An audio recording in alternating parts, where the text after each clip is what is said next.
All right, welcome everybody. We are going to continue with the Heidegger video that we were doing. I think that's how you say it. Um, but I sort of was losing my voice last night, and I think we were like 2.5 hours in, maybe almost 3 hours in, and I would rather just have more energy for today. So today we're going to go as long as I possibly can. Might have to take a break at some point, but aside from that, we have a fun, exciting day. The other video I pulled up is somebody's telling me to go through this guy, Zizek. Hopefully, this is a good interview. This is the first one that came up. 690K subscribers. So it's probably going to be a pretty general interview. Whenever you see like a big channel interview, I don't know. To me, it's like you can get a lot about the person, but you don't get into the finer points of it. And I know nothing about the guy, so that should be good. And so far, what we learned about Heidegger is that he was a Jesuit seminary, and he somewhat took his Jesuit, I was going to say programming, but in this case, he's taking his Jesuit sort of theology and stripping it of the theology and turning it into a philosophy. And so far, the stuff that he's been mentioning is really interesting, and it somewhat is reminiscent of Emerson's idea of becoming your true self, or Gurdjieff's idea of being aware of the machine and becoming conscious of it. Somewhat similar to Nietzsche in a certain sense, but I don't know. I haven't seen the distinguishing elements between this philosophy and others yet, but so far it's pretty fun and it's cool, so we'll keep going through it. In the 20th century of the thing called the mass man. This is a great channel, by the way. Michael Sugrue, I think that's how you say it. I think he died a few years ago, but he has a bunch of lectures that I feel like we're gonna start going through all of them because why not? There's so many like interesting channels on the internet that just, well, obviously he's somewhat well known, but like, you know what I mean? It's like Mr. Beast has like what, 500 million subscribers, and it's like absolute pure slop. And then this guy like has some very interesting things and will introduce you to very um, interesting areas of philosophy or thought, and he doesn't get the same recognition. Heidegger calls it das Man, but what it means is it's the opposite of being an individual. It's being a herd creature, not reflective, not thinking, not encountering the world on your own. Think of like the responses to the news. Like you can somewhat predict what people are going to say that fall into a certain organization, a certain collective. You know what their response is going to be. You know what argument they're going to make. You can pretty much predict it even before, oh, this AI. You can predict what they're going to say even before they say it. And really, what Heidegger's saying is this: there's no point. Why would you want to be that? Why would you want to neglect your own individuality? Why would you not want to express your own individual thought? Like you have the capability to develop yourself in any way and find your authentic path, but instead you're allowing somebody else to think for you. And isn't that the saddest thing? And the best he can do, in perhaps the great tradition of German Romanticism, is to force us to become individuals. If you remember the great philosopher Kierkegaard, who is certainly one of the formative influences on Hegel, or on Heidegger, sorry, thank you. Okay, I can see it. One of the formative influences, Kierkegaard. Because that makes a lot of sense. Because really, Kierkegaard's biggest, and again, this is just my interpretation, but Kierkegaard's biggest and most interesting idea is that certain things can't be understood. Certain things have to be experienced. And this is what you'll what's the book? Fear and Trembling, I think it is, where he talks about Abraham and Isaac and how Abraham knew he was doing something that was against his morality, but God told him to do it, so he just had to have faith that things would work out perfectly. And it's this idea that you have to have faith in the experience before you can experience it. You have to have an unwavering will to go out into the world and do things that are against morality, do things that are against convention, do things that are against your better judgment, but for whatever reason you feel in your heart it's the right thing to do. It's when you start thinking about it like that, it makes it really interesting, but when you actually read Kierkegaard, it's so boring. I don't know, like I have a deep respect for him, but I find him very boring to read. Like he'll say something, he'll say a few lines, and I'm like, reading this entire book was worth just that one idea. Well, you didn't have to spend the rest of the book, the final 90 pages explaining this interesting idea in the most boring way possible. Kierkegaard wanted his tombstone to say Soren Kierkegaard and his date of birth and date of death. And then below that, he wanted it to say that individual, which is a beautiful and profound epitaph. Well, what Heidegger calls upon us to do is to follow Kierkegaard, but to follow him in that respect in an individual way. You confront being on your own. Become what you might possibly be. You might also deserve to be called an individual if you work. That's an interesting idea because it's Gurdjieff has this idea as well, where it's you're not born with a soul, you somewhat create it, and you create it through defying the convention, defying your unconsciousness, breaking yourself from the mechanicalness of human nature. And it is somewhat this idea here, it's that like you have to earn your right to call yourself an individual, and until you do, you're just part of the masses, you're just part of everyone else. You're saying the exact same thing, you're doing the exact same thing. So why do you have a right to call yourself an individual if you're just like everyone else? Very interesting stuff here. I'm starting to be really excited to read Heidegger Work with this. really hard at it. If you cultivate your inner life and you find some authentic confrontation with things that you'd rather not think about. And in volume 2 of Heidegger's work, we find that he does try and sketch out what an authentic being would be like, how we really confront Dasein, and what it will entail and what it will do for us. What's my favorite philosophy? Ooh, that's a good question. Um, I don't know if I like any set system because I like to pick and choose ideas. So like parts of Nietzsche I really enjoy. I think his eternal recurrence is super fascinating, and the more I think about it, the more it really just embodies like the idea of amor fati like perfectly, and I think it might do it even better. But Emerson's probably my favorite philosopher because he somewhat ties together the human spirit with the sort of more how do I say this like logistical side of human thought. And I think he is the best of both worlds with philosophy in that sense.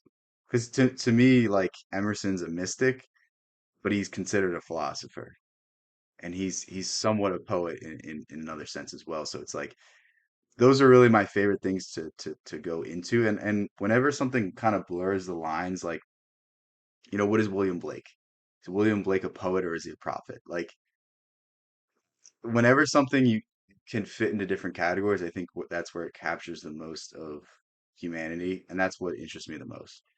Again, you could say Emerson doesn't have that much practicality. You could say this, you could say that, but like to me, that's what I enjoy the most. But what's yours? And in addition to that, he goes through the history of philosophy with considerable detail and in a very kind of idiomatic way.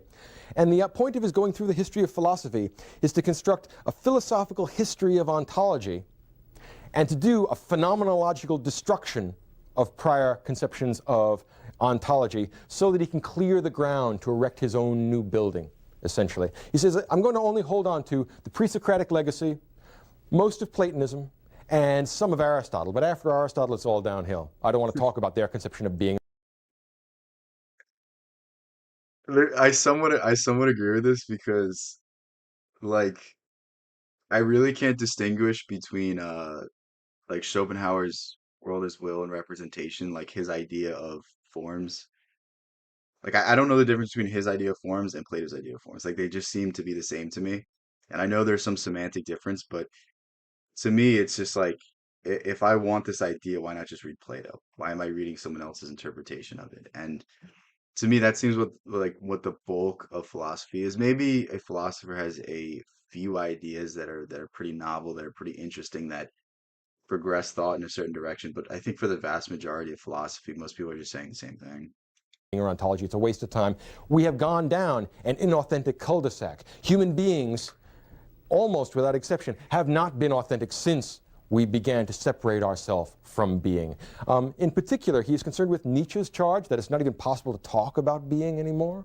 So we'll talk about that in a little later. But the idea is that Heidegger wants to force us back. I wonder if Heidegger takes this all the way back to Adam and Eve. But I'm assuming he's not going to use biblical symbolism because he's trying to divorce it from that. But there's kind of this like I really don't know that much about Genesis, but I do know this is that there's two creation myths that Adam's created first, and then Adam's then split up to Adam and Eve, and the Gnostics really key in on this fact, and they this is why there's such a reverence for Baphomet, I guess you would say. There's something in there, there's some connection in there, but then there's the Jungian idea of individuation that when you integrate your masculine and feminine sides together, that you become whole. And there's an underpinning of this idea that's very esoteric, is what I'm trying to say, To an earlier, or cult, whatever you pristine want to say. state. This sounds remarkably like going back to the Garden of Eden. I could be mistaken. I always say what the person's gonna say before they say. I gotta just like I have to stop talking sometimes because I feel like I ruin it. This condition of being fair fallen sounds to me an awful lot like sin, and since it's so universal, it strikes to me as an awful lot like original sin, but I may be mistaken. Professor Heidegger tells us that it's not original sin. He explicitly says so, but I have my doubts. Well, we I think everyone gets original sin wrong because it's I don't know if it's like this projection of like guilt or this projection of shame that people that discuss original sin have, but like to me, original sin is a good thing because without original sin, then there's nothing that makes you a good person. There's nothing that makes you righteous. There's no such thing as free will because you're perfect. Everything you do is according to plan. Everything you do is the right thing to do. But it strips all meaning, it strips all value. It's when you can be evil and you're good instead that makes you a good person.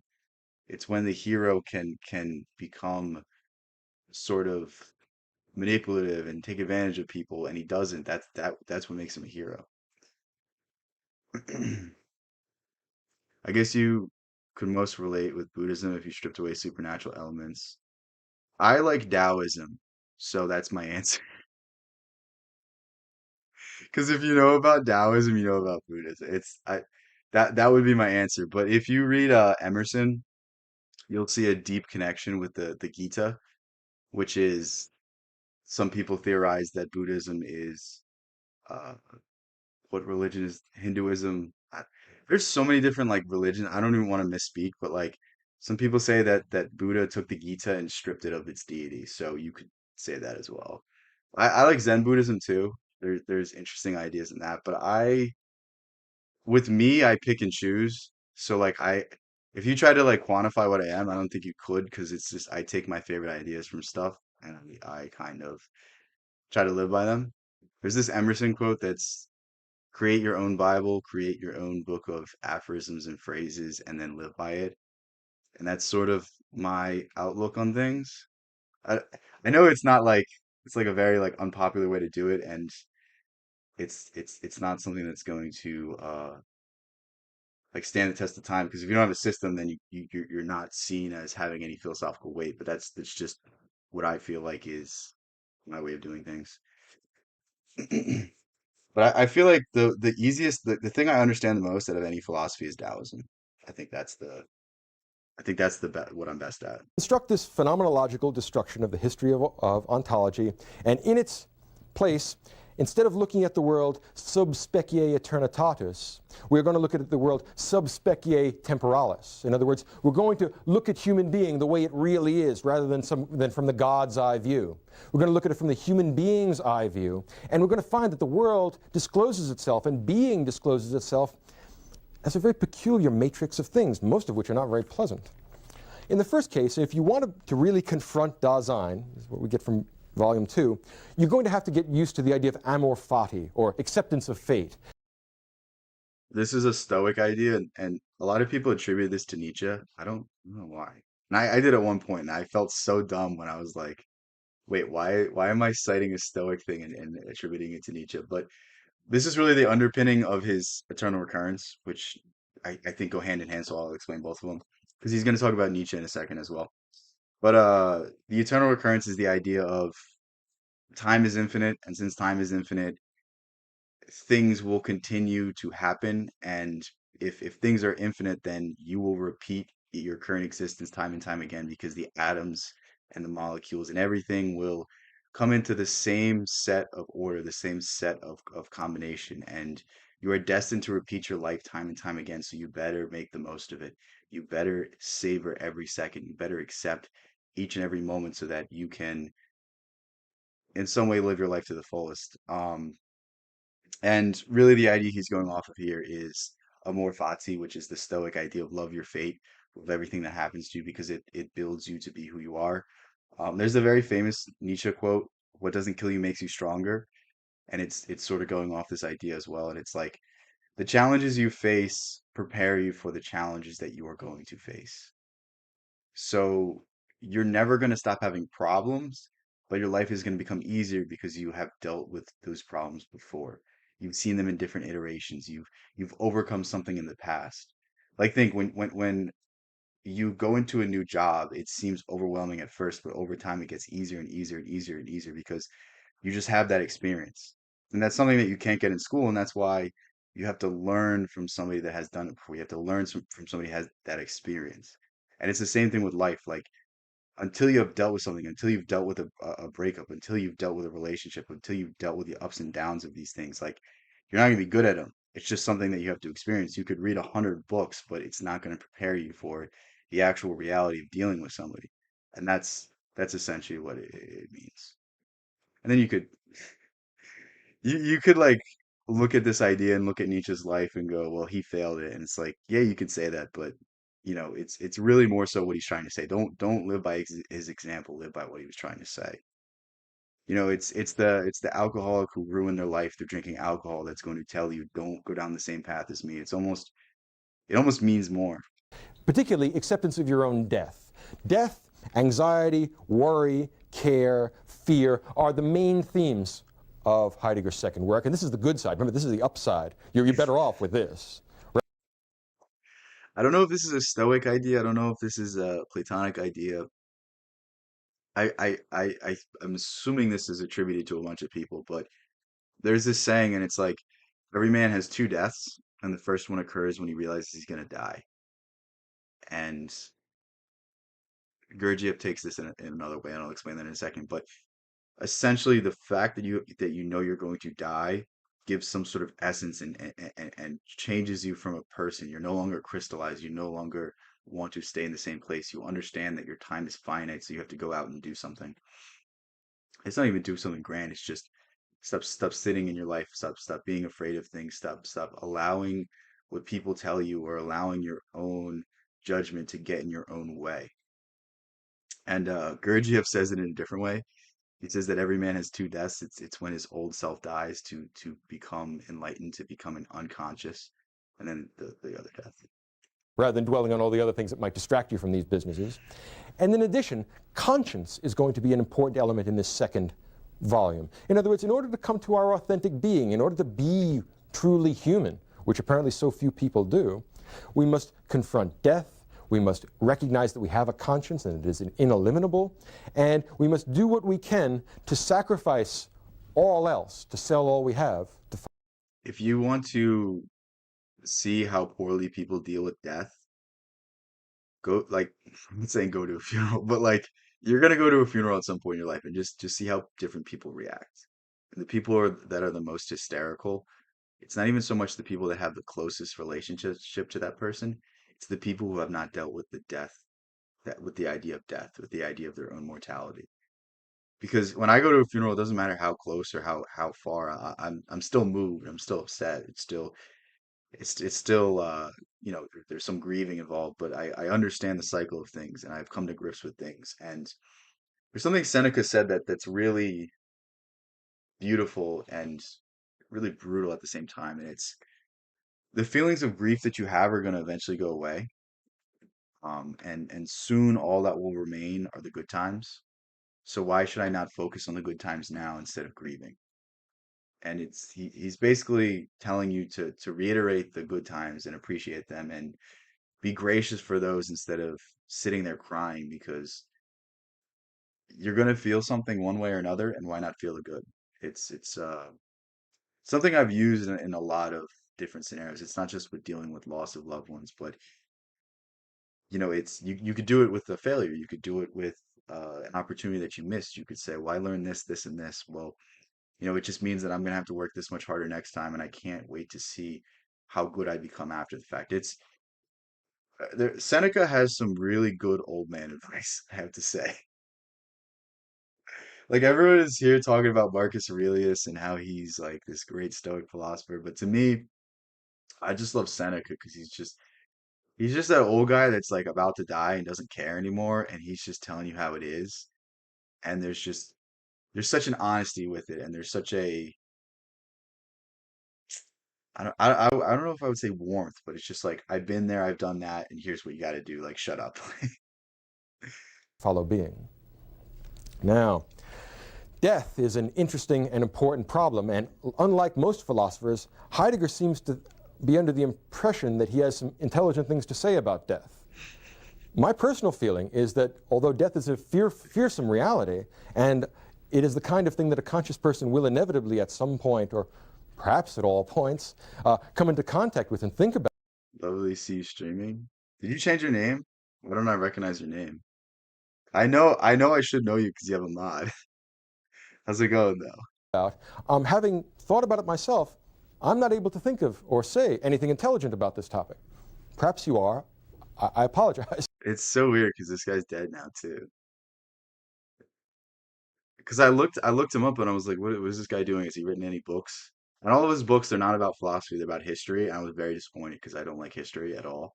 I think most of it's fake. I think most of it is lies and Victor's history. And oh, who said it? I can't remember who said it, but somebody said if you want to find out what history really is, then study secret societies. I forget who said it though. But I'm not able to do that. There's not a lot you can say about death. On the other hand, Heidegger wants to talk about that as the horizon of human existence. If any of you have read Ernest Becker's book, The Denial of Death, that's a sort of. My friend gave me this book and I meant to read it and I never read it. It was sitting on my desk for like a year. And I told him I was gonna read it. He's like, "This is the best thing I've ever read." And I felt so bad because it just sat there and I looked at it maybe 1,000 times. I never picked it up. But I'll pick it up at some point. That's one of the books that's been on my list for like a while that I have to read. Um, Popular. he also wanted me to read The Variety of Religious Experiences by William James. And everything that William James was saying, I was like, I just want to read Young instead. And that was the problem with that. But Polarization of one Heideggerian problem. We all try and persuade ourselves in all the everyday activities of life is that that I'm going to last forever, I'm going to last forever, I'm going to last forever. The time goes on into an infinite horizon. Nay, that is being small b. You are lying to yourself. Nay. In fact, and there's even this idea in like faith and religion that like people focus too much on the afterlife. Like I study I don't know if I'd say I study theology, but I study things closely associated with religion a lot. And the bare minimum of it is on afterlife. Like I really don't care about afterlife, and I don't know how to explain it. It's like me caring about the afterlife is me not coming to grips with my mortality. Because if I'm so focused on the afterlife and I'm so focused on continual life and continually growing and becoming something new in the next stages of things, and I feel like I'm neglecting my current self.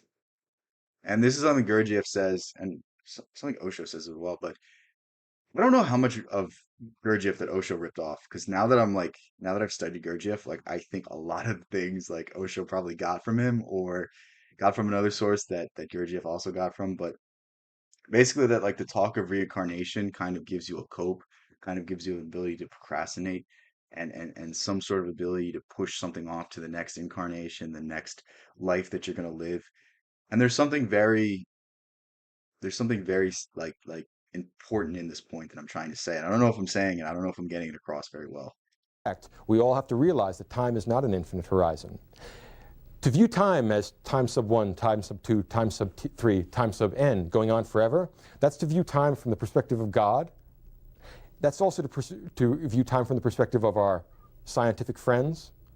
The only difficulty is that no human life experiences time like that. We experience it in a radically different way. We experience it as the horizon of our possibilities. So time is here to stay. Now can you see why he titles his book Being and Time? He wants to study being, and then he wants to study some essential foundational ground. That's an interesting way of putting it too. Because the way we think about time isn't the way that it actually exists. Because we see time as something linear, but it can only be experienced in the present. Cool. That's a very, wow. That's very Groundwork for the interesting. human experience of being. And that turns out to be the fact that we are temporal. Right? If you think of T.S. Eliot in The Rose Garden, time present and time past, right? It's surprising how T.S. Eliot is so overtly Christian, and this denies its Christianity, or seems to be indifferent to it, but I think there are powerful Christian themes underlying this. So temporality, the fact It's probably like, I'm sure there's a part of this that's conscious, but I'm sure there's a part of this that is unconscious. Because a lot of this like theology is underpinning most things. It's like you can't really remove your influences from your life. Like even in my writing, there's like a very much, I don't even know if I would say Christian, but there's a very much like reverence and idea that I'm being watched, and idea that there's some sort of higher power, even when I'm not intending for it to be the case. What's up, Lorival? How's everything, man? You've been reading Blake yet? You ready for the assignment? I'm excited to go through it. I'm really happy. It's gonna be fun. I think The Marriage of Heaven and Hell is like easily top five in my favorite things I've ever read. I feel like the list is always changing and shifting, but I don't know, my metric is how much I come back to it, how much I cite it, how much it appears in my day-to-day thoughts, and it's up there. It really is. that we must confront our own death, surely one of the great themes of Christianity as well, comes out as being the one imperative. I would almost be tempted to say that this demand made upon us by conscience, because one of the important elements in Volume 2 is that Heidegger talks about the human conscience. He says, look, you want to be a human being? Listen to your conscience, because there is a real thing. Conscience is one of the facts of human life. And you know what your conscience tells you to do? Sell all you have and follow me. Don't get caught up with little trivialities. I love that he came back to this idea. I think The Pearl of Great Price is a better representation of this though. But really what he's saying is that like there's that voice in the back of your head that's telling you that it's the wrong path. Like before I went to school, before I went to law school, like something in me was like, maybe this isn't the best idea. And like I had doubts, but like I was like, oh, I just don't want to listen to it. But like looking back, something in me was telling me that like this isn't gonna make you happy.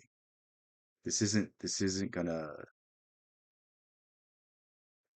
bring you what you're looking for. And there's something else, and you just need to keep looking. But instead, I made a rash decision. I did something I shouldn't have done, and I put myself in a position where I have to kind of backtrack to get to the exact same position I was before I can even move forward. One of the your facts, LL. I get that a lot is lost in translation, but you're in proto are kind of the same thing. What are you talking about? Are you talking about Heidegger? I'm confused. Do not become distracted by beings. Search out the final, the real, the ultimate being. So conscience forces us into authenticity. Conscience accuses us of being inauthentic. Do I like Nietzsche? Yeah. I mean, in certain ways, yes, in certain ways, no. Um, but it's like I feel like it's like that with every author, right? You know, you agree with them in some facets, you agree with them, but you don't agree with them in others. Um, when I read him from the context of Emerson, I love him. And Nietzsche weirdly had an obsession with Emerson. You said you're one of the year facts. I wasn't. Damn, how closely are you paying attention to this? I didn't even pick that up. And being But Nietzsche said that me and Emerson are brothers of the soul. And when I first read him, I didn't read it with this context, but when I read it, when I read more of his stuff with that context, it was, I enjoyed it more. So, but I do see the similarities, and I do see how they're kind of saying the same thing in a different message. concerned with beings. And what he is, or what Heidegger thinks he is here, is the voice of conscience. To no small extent, he moves from being a philosopher to being a prophet with surprising agility. And when he calls you to be yourself, when he calls you to heed the voice of your own conscience, he sounds more like Jeremiah than he does Sartre. But It's almost like it doesn't even have to be like a religion thing too. It could be like how Joyce, because Joyce was notoriously, right? Wasn't Joyce an atheist? Or he certainly didn't believe in a Christian God, but he had this idea of an epiphany that in some way your senses guide you to exactly what you should find, what you're looking for, and you just have to listen to it. Or Jung as well. So weird how Joyce came up with these sort of ideas even I before could be Jung. wrong here. Now, authenticity, this confrontation of our own finitude, is the one state that would actually redeem us, or would take us out of this pre-philosophical, not quite human state. And what this discloses is a number of important issues, but one of the most important of them is the idea of guilt and care and worry. And I would be inclined to say that, like Eliot, Heidegger thinks that the human condition is one of radical deprivation. We are not what we should be. We are not what we could be. We're not what we should be. We're not what we could. That's an interesting way of saying it. And once we confront our own finitude, we confront the fact that we have obligations to ourselves which we can never meet. Let's think this through. In the first case, when we confront Dasein and We have obligations for ourselves that we can never meet. And what he's saying here is you're it's like Jung's idea of the shadow is that you're losing parts of yourself to be liked. You know, your teacher told you that you can't go to the bathroom until class is over. Your teacher told you that you have to sit down and be quiet and sit still during class. And all sorts of these things are going to program you and take you away from your true essence, your true authenticity. find ourselves in being, capital B, not just small b, the response on the part of the conscious agent is what is in German called Sorge, and in English that would be called care or worry or concern. And there are at least three things about which we are concerned, and here comes the temporal element. First case, we are concerned about the future, and that means that Dasein, conscious human being, projects itself into the future, right? In other words, the way we experience the Think like your conception of where you'll be in 5 years is not exactly where you'll be in 5 years. It's a projection of who you are in this moment and what you think you can build to. But I'm sure there's a lot of things that are going to change. I'm sure, in 5 years you might become interested in other subjects. You might pursue something else. You might do this. You might do that. You might move across the country. Like your scenario is going to change because the person you are in the moment's going to change. But oftentimes we like to reflect on this current version of ourselves and put it into the future and say, when I have set amount of things, I'll be happy. And it's a very weird way to view the world. And that's why I'm like against goals because I think goals are essentially just you admitting that you're not happy with where you are and that you'd be happier in a different state. And you're never going to find fulfillment that way. You're always going to be chasing the dragon. You're always going to be chasing that sort of need to find fulfillment in the external world where really what you're searching for is internal fulfillment. I mean, all outward striving, I try to say this as much as possible, but all outward striving is the hope that one day enough people will tell you that you're good so that you can finally look yourself in the mirror and say, I like myself. Is, isn't that isn't that very depressing? And I don't say this to try to like make you feel bad about yourself because it makes me feel bad about myself too. But I'm saying this to break you out of this need to go out into the world and conquer. Break you out of this need to make an X amount of dollars or have the fancy car, the fancy house, or have the supermodel girlfriend. Like all of the things that you think you need and all the status you think you need to make yourself happy is completely the opposite. And in fact, you'll only drive yourself to madness. You'll only drive yourself to be the next Elon Musk or the next Bezos without all the success. Because isn't it so sad that these dudes have all the money that the world could provide them with, but they still need to do something more? If you gave me like $1 billion, you would never see me again because I would just be on an island somewhere, enjoying, writing, reading. I would never show my face again. You would never see me. I would be a complete hermit because I would be completely satisfied. Whereas these people have everything that money could buy them, but they want more. It's the same thing as Alexander the Great. Alexander the Great conquered the whole known world, but wanted more. Caesar was made temporary dictator and he wanted more. It's just it's always the more that not like that. Not on, I have to be careful with what I say. When I say island, I'm not talking about little St. James. I can't believe you caught me with this. Lorval, you're no longer my favorite.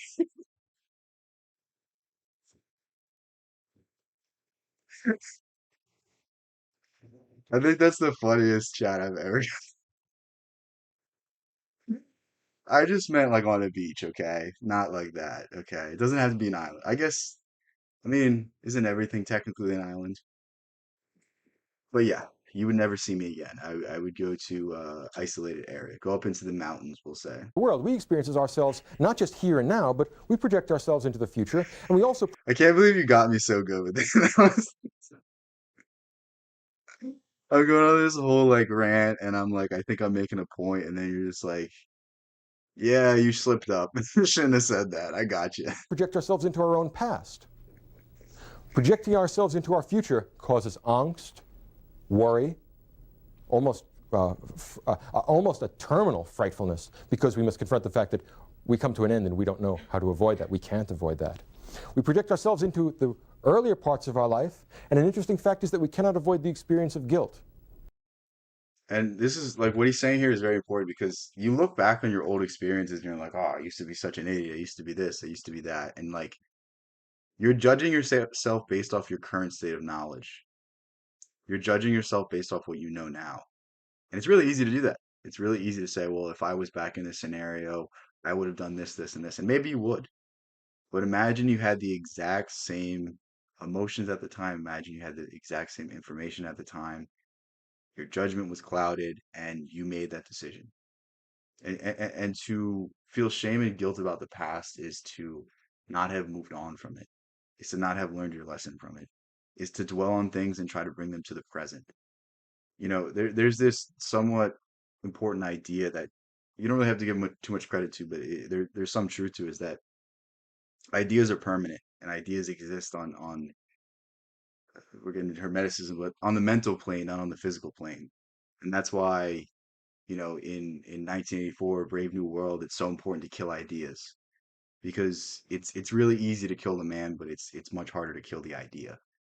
And that's why the death of Socrates actually backfired because you elevated the importance of his ideas by actually making him a martyr.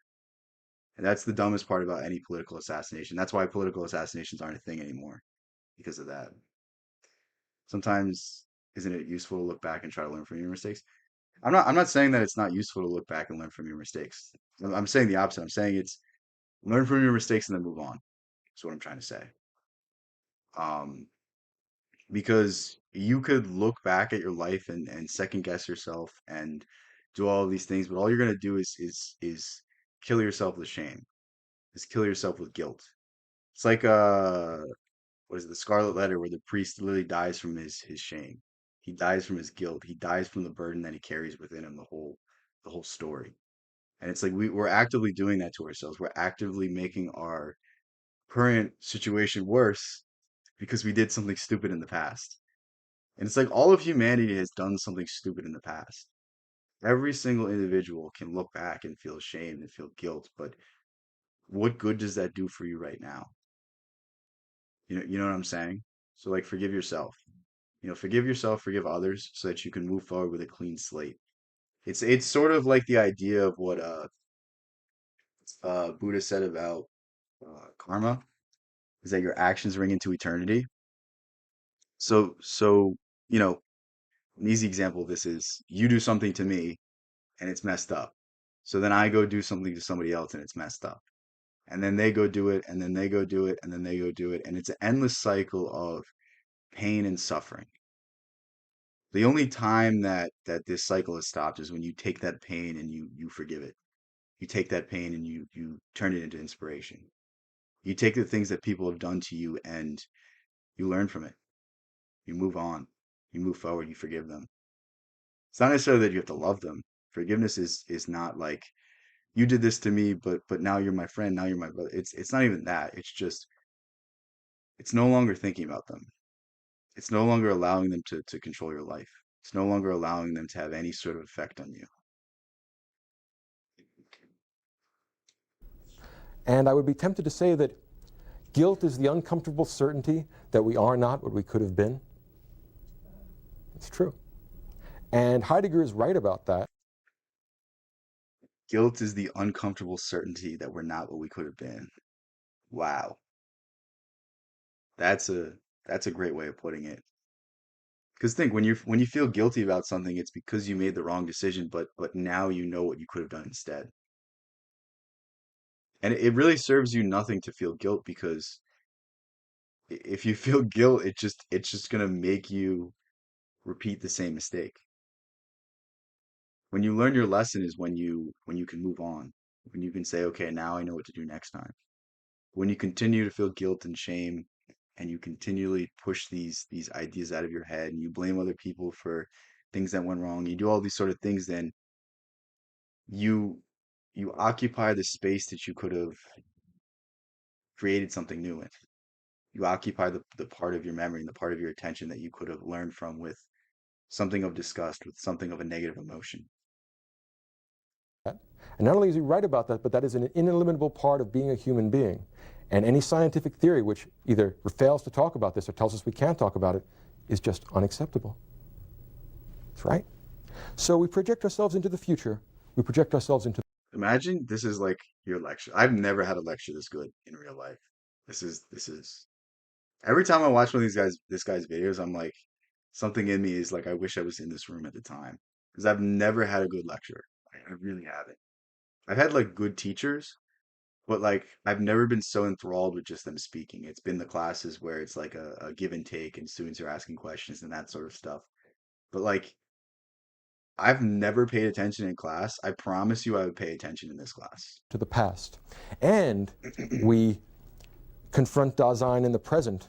And what we find out about ourselves when we confront our Dasein in the present is that we have a potential for freedom from being small b, which we have not completely realized. What this means is the following. We look into our past, we realize we have not been what we could have been. We look at the present, and we realize we are not as free and as knowledgeable about being, as authentic as we could be. And we look into the future, and we realize that there is a definite temporal horizon. Think about this now. We see our. And what he's saying here is super interesting because you made certain decisions in your past that lead you to where you are. And you recognize there's some gap in what you really want to do and what you've done. And then you look into the future and you say, if I keep going on the same path, then I will never find fulfillment. I will never find happiness. And it's interesting because when you take it in these three different instances, then you can kind of understand that you need to align yourself with something different. You need to be something different. You're following someone else's destiny for yourself. You're following someone else's path for yourself. Something I try to say a lot is look at your life and look at decisions you make and how many of those decisions are for yourself. How many of those decisions are conscious ones versus how many of them are unconscious? How many of them are guided by someone else's conception of yourself or guided by someone else's conception of what would be good for you? And for the vast majority of my life, I was guided by other people. I was guided in a certain direction. And even some days I have bad days where I'm like I look back and I'm like I wasted a day I could have been completely absorbed in my own pursuit. I could be completely absorbed in my own journey and my own mission and my own purpose in things that gave me fulfillment each and every second. And it's this constant, I guess you would say, reaffirmation of this idea that I think has really allowed me to develop into a person I can look in the mirror and say, you know what, you're not always perfect, but you're doing something. You're doing something good. Something good's gonna come out of this. Something purposeful, something meaningful. Like, and I look at my life and I wouldn't have it any other way. And that's essentially what I think Heidegger is pointing to, and I think that's what he's going to finish with, is that it's not so much a voodoo long time no see. Dude, YouTube changed the names. I can't. What, what were we talking about? Is it what were we talking about a while ago? Yo, I mean, okay, okay. I was like, what is voodoo? I was confused. Dude, like, cause it used to show me, cause you have like two usernames. You have like the name that you give and then your at. And they change it to the at. So like, if you haven't been here in a while, I won't recognize it. It sucks. It really does. Our own death coming in the future. And this death, and we don't know when it will happen, it extinguishes all our possibilities, right? But it does not exhaust all our possibilities. In other words, between now and the time we die, there is a great variety of choices we could make, of context we could construct, of This is like reality transurfing, where it's basically saying that there's infinite possibilities and everything exists. If you want to be something else, you have to align yourself with something else. Essentially, like, think of it this way. Your life is guided in a certain direction by who you are in this moment. Think of your thoughts are going to propel you to create certain actions, and those actions are going to determine a certain future. The conspiracy guy. Which conspiracy? I feel like half the people in my chat are conspiracy guys. Like I don't think that narrows it down, man. We talk about like interesting stuff. Like I don't, you know what I mean? Like I feel like it's just the kind of vibes I give off. So I feel like, um, but your thoughts are going to create a set of actions. Those actions are going to create results. So if you want to change your destiny, in essence, you have to change the way you think about self, the way you think about stuff, the way you think about yourself, the way that you move, and the way that you act, and it all starts from your perception. No, you know what I mean? Like I'm not even, I'm not even trying to be mean, like, oh no, I'm like big doggy, I don't remember you. No, I like you didn't narrow it down for me at all. I feel like we talked about a lot of stuff here. projects we could undertake. And the problem is that we will not undertake all of them. We will not do all these things. So that means that between now and then, you've got to make some choices about what you're going to do with your life. And the problem is that you will not be able to do all the things you might wish to do or that you could do if you were an eternal being. Right? And that means that you will not realize some of your possibilities. And that means you owe yourself a debt that you can never repay. That's an interesting way of thinking about it, that you have things that you want to do that you'll never be able to do. It's like it's almost like that the part of the Man in the Arena speech where Teddy Roosevelt goes, "At least you failed while daring greatly." Imagine waking up in 1992 to find a tan corduroy blazer to record this at Princeton. Dude, I have a friend that like dresses like this in current day, and it's so funny. Like this is literally his style. Like I promise you, if you saw a picture of him, the only thing that would be different is the camera quality. And he's like I want to say World War II reenactor. He goofy, really goofy guy. I was talking to him. I saw him at a wedding, and I was talking to him about like all sorts of crazy stuff. And like, dude, it was hilarious. I hadn't talked to the guy in like 5 years, and we were just it was an open bar, we'll say, and it was a crazy conversation. But he's a teacher now, and I was like, "Oh, what do you teach your students? You teach them this, this, and this." He's like, "Yeah, I can't really teach that kind of stuff, but I try to put it in as much as possible." And that is a sort of cosmic guilt. May I suggest that this is the echo of original sin when it gets de-theologized? It is the human condition, and we cannot escape it. If we try and escape it by truncating off reality, by adopting some sort of Humean or positive, This is interesting though, because it's like I feel like I said this earlier, but I don't see original sin as a bad thing. I see it as what gives life meaning. Because if all you did was right, then there would be no reason to go strive because you would instantly be able to do it. But it's the fact that we fail. It's the fact that we're wrong. It's the fact that things don't always go right that give life any meaning because you can appreciate it. As Khalil Gibran says, every sorrow deepens your joy. Every time you experience pain, it allows you to be gracious for the good times. positivistic position tells us don't worry about guilt. Don't worry about the internal facts of your psyche. The result is that you concern yourself with beings. You lapse back into that pre-authentic, pre-philosophical state that Heidegger says you ignore at your peril, or that you engage in at your peril. If you want to be human, then get a soul. And you want to get a soul, then face the fact that there are certain ineliminable parts of your experience which you have to confront in order to be human. And there are certain questions that you have to ask in order to be human. Certain questions that you have to ask in order to be human. Such an interesting way of saying it. Because think of the people that struggle the most in the world. It's because they haven't had any sort of direction. They don't know where to go. They don't know where to turn. And there's this existential dread that exists in them, and it's because they're failing to face what is right in front of them. Like when I was very young, I had like I don't know if I'd say like panic attacks, but I would have like periods like where I was really anxious. And essentially what it was is me understanding that I was gonna die. And for like weeks I had like nightmares. And then one day I just woke up and I'm like, okay, I'm gonna die. What am I gonna do about it? Nothing. And I don't know, every time I feel any sort of like sadness, I just like remind myself, like, what am I gonna do about it? Why am I getting so in my head about these things instead of actually just going out and facing them? Because anytime you face the fear, it immediately shrinks. It's like think you start off and that fear is very small, but every time you neglect to face it, it becomes larger and larger and larger. And it's like a double-edged sword. Like that fear might be so large that it seems insurmountable, but every time you neglect it, it gets bigger and bigger and bigger. And if you face it now, you can stop it now. You could stop it before it becomes crippling, before it becomes something that causes you some sort of neurosis. And it's such an interesting idea. And there's also the other side of it where your mind created this fear. So your mind is also capable of creating something that is strong enough to oppose it. Because if you created it, then it means that it's of you.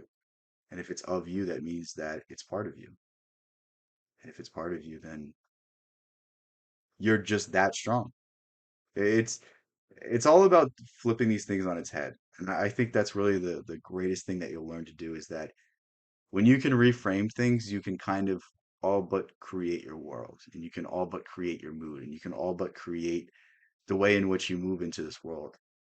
And really, what I'm just talking about low level hypnosis. If you really want to start studying this stuff, like read books like Psycho-Cybernetics or Reality Transurfing or Emerson or Silva Mind Control Method or various other like books like that are going to start to help you to flip the script, that are going to start to help you to change the way that you perceive each and every moment. The difficulty is, and the tension of being human is that you are forced to ask some questions for which there are no answers. You're forced to ask some questions which have no answers. And again, this is where we loop back to Kierkegaard, is that I can't tell you the meaning of life. You have to experience it to understand. I can't tell you what God is. You have to experience it to understand. There are things that exist beyond understanding, and there's things that can only be experienced. And that's the big secret to these things is that a purposeful life is one that can't be described. It's one that has to be experienced. It's one that has to be lived. Talk to the happiest people you meet. It's always a simple life. They find so much satisfaction in doing the things that they do every day. There's something very profound in this, and the fact is, the more we think about it, the harder it is because it's a simple solution. It's like the Tao Te Ching says something along the lines of, "Those who go to seek will never find, because what you're looking for is something you already have." And it's that idea of things is that we go out into the world to seek happiness. We go out to get our fortune. We go out to conquer, and then we realize what we were looking for is right in front of us. We already have. It's self-acceptance. It's finding the little things that we can appreciate each and every day. You can't get around it. You must ask the question of being, even though it's not at all clear exactly what that means. And also, it's not at all clear what the answer is. And if the answer were to come up and shake you by the hand, it's not at all clear that you would recognize it. So for a great many reasons, this is obscurity piled upon obscurity piled upon obscurity, combined with a certain obvious and honest confrontation of the realities of human life. I think this is that sort of funny combination of obscurity and obvious kind of literary or psychic. Like he's just saying paradox. Think of it as a paradox. You can never step in the same river twice, or the one I just said, those who seek to find have missed it entirely. Or the eternal Tao is the one that can't be described, or Kierkegaard's leap of faith. It's in these paradoxes where the harder you think about it, the less you understand, but the more you accept it and the more you live by it, the more the meaning comes to you. I'm gonna be right back. I'm just gonna fill up my coffee real quick.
Let's get back to it.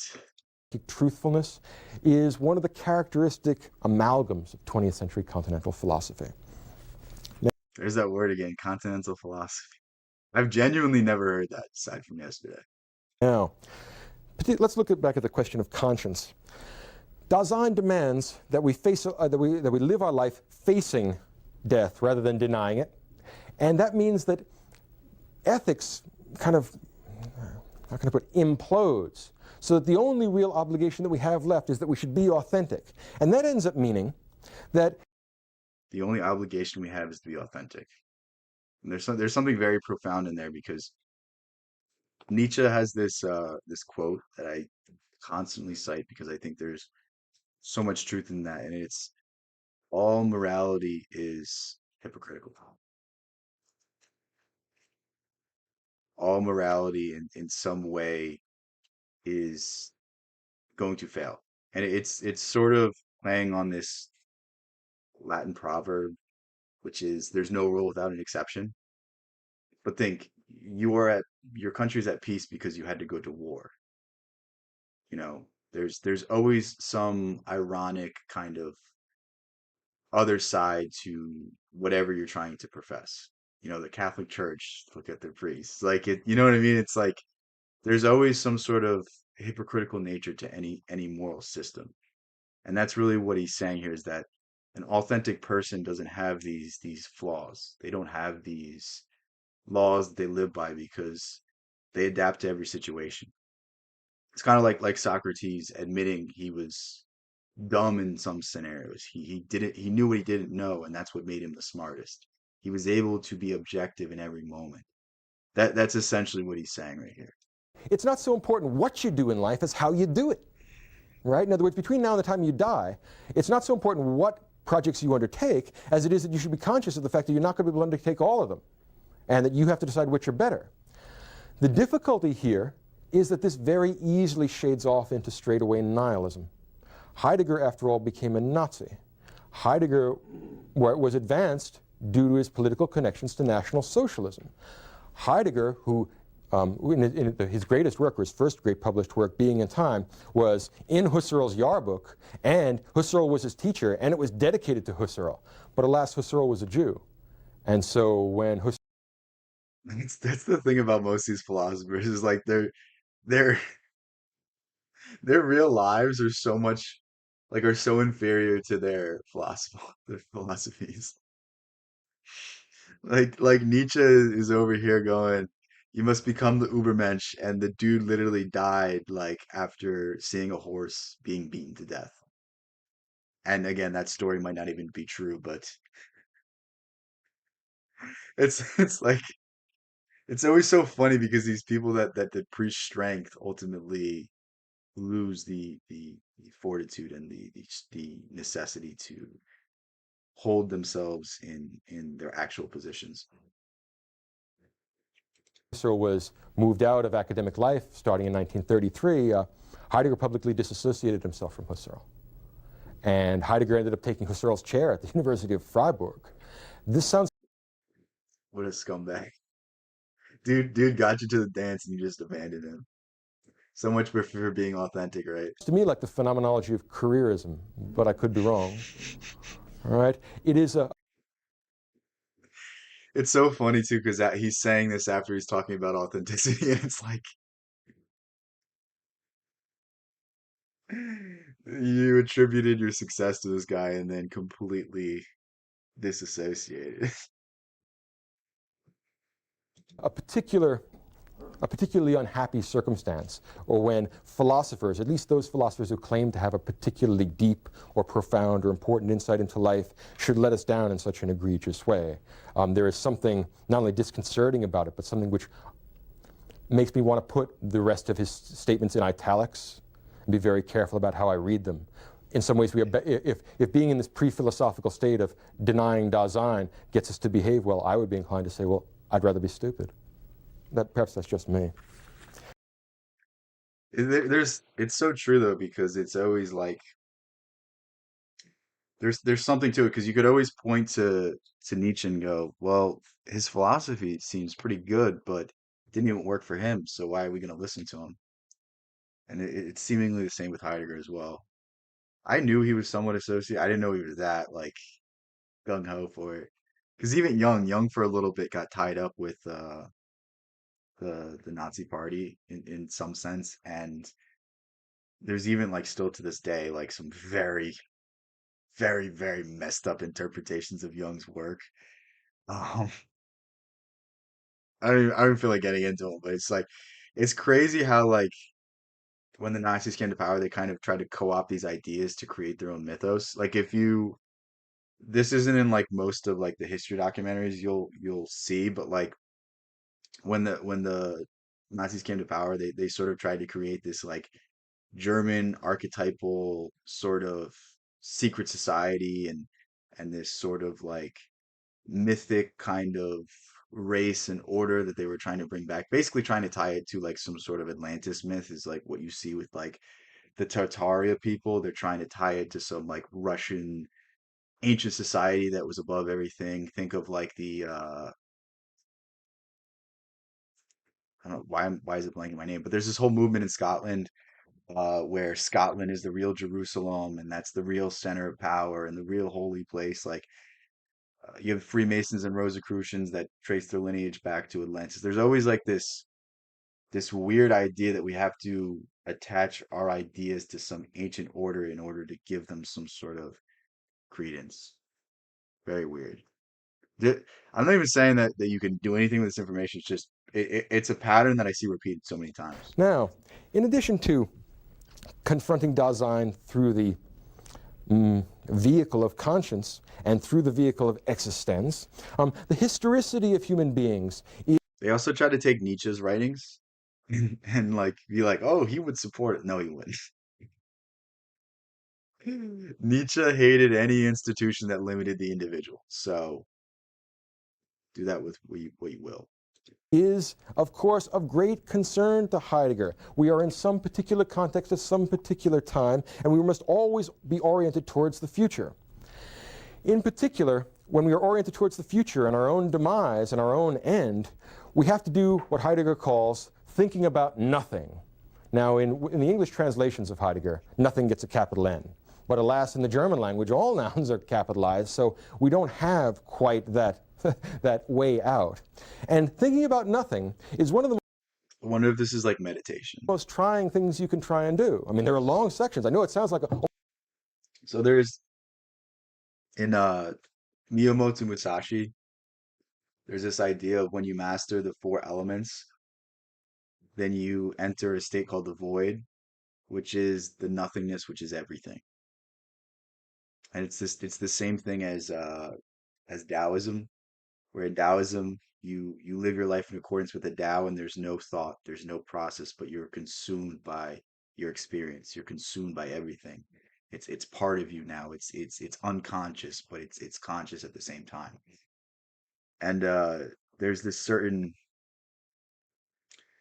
like there's something in physics too, zero point energy or the electron and its existence, and there's all these weird kind of carryovers with different facets of life. almost a joke. But there are long sections in which we discuss our encounter with nothing. And he means that nothing is not quite negation, but the source of negation. I have no clear conception of what that means and what's involved in thinking about nothing. I have tried working through it, and It's meditation. It's to think about nothing is to think about everything in a certain sense. Very much paradox, but there's something in there that the more you dwell on that idea, the meaning comes through. it runs us into all kinds of logical problems. And Heidegger will say, well, so much the worse for you and for your logic. Confront being as it really is. I can see why positivistic guys like Carnap and the Vienna Circle find this so trying. Lush ambiguity and elaborate self-indulgence. It's one of the things. And really what I'm getting from this is that you're not meant to understand it, you're meant to experience it. That's really the secret to this, is that you can't think your way through these philosophies. They're things that you have to dwell on. They're things that have to be experienced before they make sense. It's that. Things that I think we would justifiably want to avoid in any philosophical construct. Now, during the Nazi years, he produced some of his most important work. And that Nazism should be hospitable to philosophy is, well, apparently the case. He's quite influential, and, well, it's perhaps not fair to judge a man's philosophical output by his life. It depends on how you look at philosophy. But I might be inclined to say that he is influenced by the cultural chauvinism of the time. He has some very peculiar ideas about language. Apparently, and I'm not joking here, he holds the view... There's a, I wish I remember where I was watching this, but it was something on Amazon Prime. There was like a weird kind of influx of ideas. Like it's becoming popular now, like the Agartha. It's just like hollow earth theory, which is it's the funniest thing ever. Like, I'm not saying research it to like become converted to it, but just research it because it's hilarious. It is it is one of the funniest conspiracy theories ever. And um basically Hitler had this, like, I guess you would call it like a guru or a spiritual guy. His name was Eckhart, and not Meister Eckhart, a different one. Meister Eckhart was like 13th century or something. Very, very old, but this weird looking guy, and you're like, you're just like, nothing good can come from this. But there's all sorts of weird ideas that they were trying to push for. Like, they were trying to not just create a worldly sort of power, but they were trying to create an intellectual power as well. It's very, I don't know. I'm much more fascinated with ideas than I am with actual historical events, and there's all sorts of weird stuff. And then you get into what they were doing in the castle. Um, they were doing like rituals to get, like, they were doing ritualistic Crowley magic to get technology. It's very weird. that Jack philosophy Parsons can only kind be of done stuff. in German. That is not a joke. I know that may sound funny. It may sound, and I can imagine Wittgenstein in his grave turning over and over and over, saying "Nein," right? No, no in any language, no. All right? Philosophy can be done in any language. That's not correct. But Heidegger has what I would end up describing as a sort of mystical or magical view of language, which I think becomes more apparent in his late work. I think it was Borges said something that linguistics is metaphysical because through linguistics we assign meaning to things, and that this meaning pervades. And it has something to do with the Platonic idea of forms. There's something really profound in there. I can't quite explain it. I wish I could, but just know that this is a repeating theme. And which makes it that much more difficult, which makes an obscure and difficult philosophy doubly difficult later on. Um, uh, German is perhaps the only language philosophy can be conducted in, maybe Greek, when he's in a good kind of a feel-good or a kind of generous mood. He's willing to allow that perhaps some philosophy could be done in Greece, but that's about it. You have to do it in Greek. And what he's trying to do in this The funny part is like a lot of like the philosophy that we read today is done in German. Like it was originally. Like I think Jung's work was certainly Goethe Goethe, I think that's how you say it. Goethe was writing in German. Hegel, Schopenhauer, pretty sure Freud as well, but Freud eventually fled Germany. I don't, please fact check me if I'm wrong, but a lot of the stuff that we read and a lot of stuff that we hold in high esteem was written in German. later work is to meet Nietzsche's objections about ontology. If you remember that Nietzsche at the end of the 19th century said that, look, our ideas about being have faded away into vapor and mist.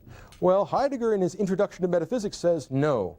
Actually, Nietzsche is a sort of seismograph who sees the intrinsic depravity and mistakes in the Western tradition.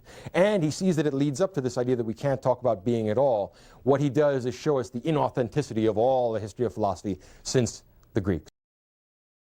That's interesting. I see Nietzsche as his main ideas are the destruction of symbols and what comes when symbols are destroyed. But I guess you could take it in that way too. He does have very interesting criticisms of Western civilization. All right? So what he's going to do is drive us back beyond the Nietzschean impasse, back to the pre-Socratics, an admiration that he shares with Nietzsche, of course, because Nietzsche loved the pre-Socratics as well. In the post-war Nietzsche loved like very few philosophers. He liked Epicurus, Heraclitus, and Emerson, to my knowledge. I'm sure there's more, but those are the three that I know offhand. years, Heidegger's work continued to be difficult and almost impenetrable, and he spent most of his time analyzing the pre-Socratics. There's a very interesting set of essays called, what's the German, 'Cause I wonder who he's talking about when he says pre-Socratics, because I know Heraclitus is one of them. I wonder who the other ones are. Because Heraclitus to me is like the most notable, just because I've studied him and I've heard him cited the most, but and cited in different contexts as well, not just by philosophers, but also by mystics and various other people. And dude, Rick Rubin in his book, he cites Heraclitus, but he doesn't actually cite it. He uses "You can never step in the same river twice." And like, I know where you got that from. named Holzwege, Thief. which means wood trails. And what is interesting about wood trails, the reason why I chose that kind of odd title, is that in German, wood trails have the idea of cul-de-sacs. In other words, you take a walk into the woods, and there are various trails, but they don't lead anywhere. They lead towards nothing. They lead towards an impasse. He's written a set of essays that are the logical or psychic analogs of cul-de-sacs. Blind alleys would be a way of translating Holzwege in a sensible way. And this is where we find most of his treatment of the pre-Socratics. There's an amazing and long, detailed essay on Anaximander. And I mean, he's one of the I don't even know who that is. I feel like I'm gonna look back and I'll eventually know who that is, but never even heard that name. Maybe I've seen it, like I've read it, because there's a lot of things that I've read and I don't know how to say them, and I'm definitely kind of Ionian curious past physicists. them. But And it's amazing how much mileage you can get from one line, since after all, we only have one surviving line of Anaximander. And he's easily able to kick out, 50, 70 pages on that. And it's the most elaborate and implausible and self-referential kind of treatment. So his later work is even more difficult than the earlier work, but in many respects it's an extrapolation from the earlier work, and it's concerned with being and the sources of being back in that pre-Socratic tradition. He, in some ways, by the end of his life, that's interesting because like this is really a lot of the reason why I don't read philosophy as much as I used to. because you read one book by a philosopher, you kind of get the gist of them. Like even in the gay science, there's perhaps the most well done explanation of the will to power, even though he hadn't coined the term yet. And it's there's you know, you can see the inklings of the ideas before you even need to go and see them and everything. There's I don't know, you can kind of unconsciously see what they're going to say if you've The read enough great of them. example of a philosophical enterprise is no longer Plato's dialogues. It has become Parmenides' poem about being. I don't imagine many of you at home or many of you here have gotten around to reading Parmenides' poem about being. Let me see if I can help you with that. I have not. What Parmenides says is that we must think and say that being is. From the other way, We must think and say that being is. This is fucking Gurdjieff. Okay, what he's saying here is very interesting because to say you are something is not enough because we say things all the time that we don't mean. But to think and to feel and then to say is we're conscious of it. Think of how many things you do unconsciously you do out of habit. Tying your shoes, drinking coffee in the morning, putting on clothes, brushing your teeth. These are all habits that we just do. We don't think about them. That's what he means. It's you say it and you think it. You're aware that you're saying it. I know I'm streaming right now. I know I'm looking into the camera right now. I know what I'm about to say right now. Versus in 10, 20 minutes, I'm just going to be talking without being aware in the conscious sense of it. I debar you. What he means is that ontology is the first and primary and fundamental concern of human beings. All else follows from that. Heidegger is trying to drive us back to that pre-Socratic state of innocence. And the great exemplar of that will be Parmenides, the forbidding, difficult, completely abstract founder of ontology. Now, there are lots and lots of problems with this. It's hard to know exactly where to start, but let's take a couple of cracks at this. Yeah, take a sip of coffee. We got into it. In the first case, Heidegger is so impenetrable that he often comes close to being self-parody. When he talks about nothing and thinking about nothing and nothing nots rather than nothing negates, I have no clear idea of what this nothing is. I found out that it's not negation, and I find out a lot about what It's, you can't again, you can't understand these ideas from the analytical sense, and that's why it doesn't make sense. When he talks about nothing, he's talking about everything. I hate that I have to talk in paradoxes, but that's you can only understand these things through metaphors. You can only understand these things through allegory or example because that's what it is. Heidegger's ideas are not.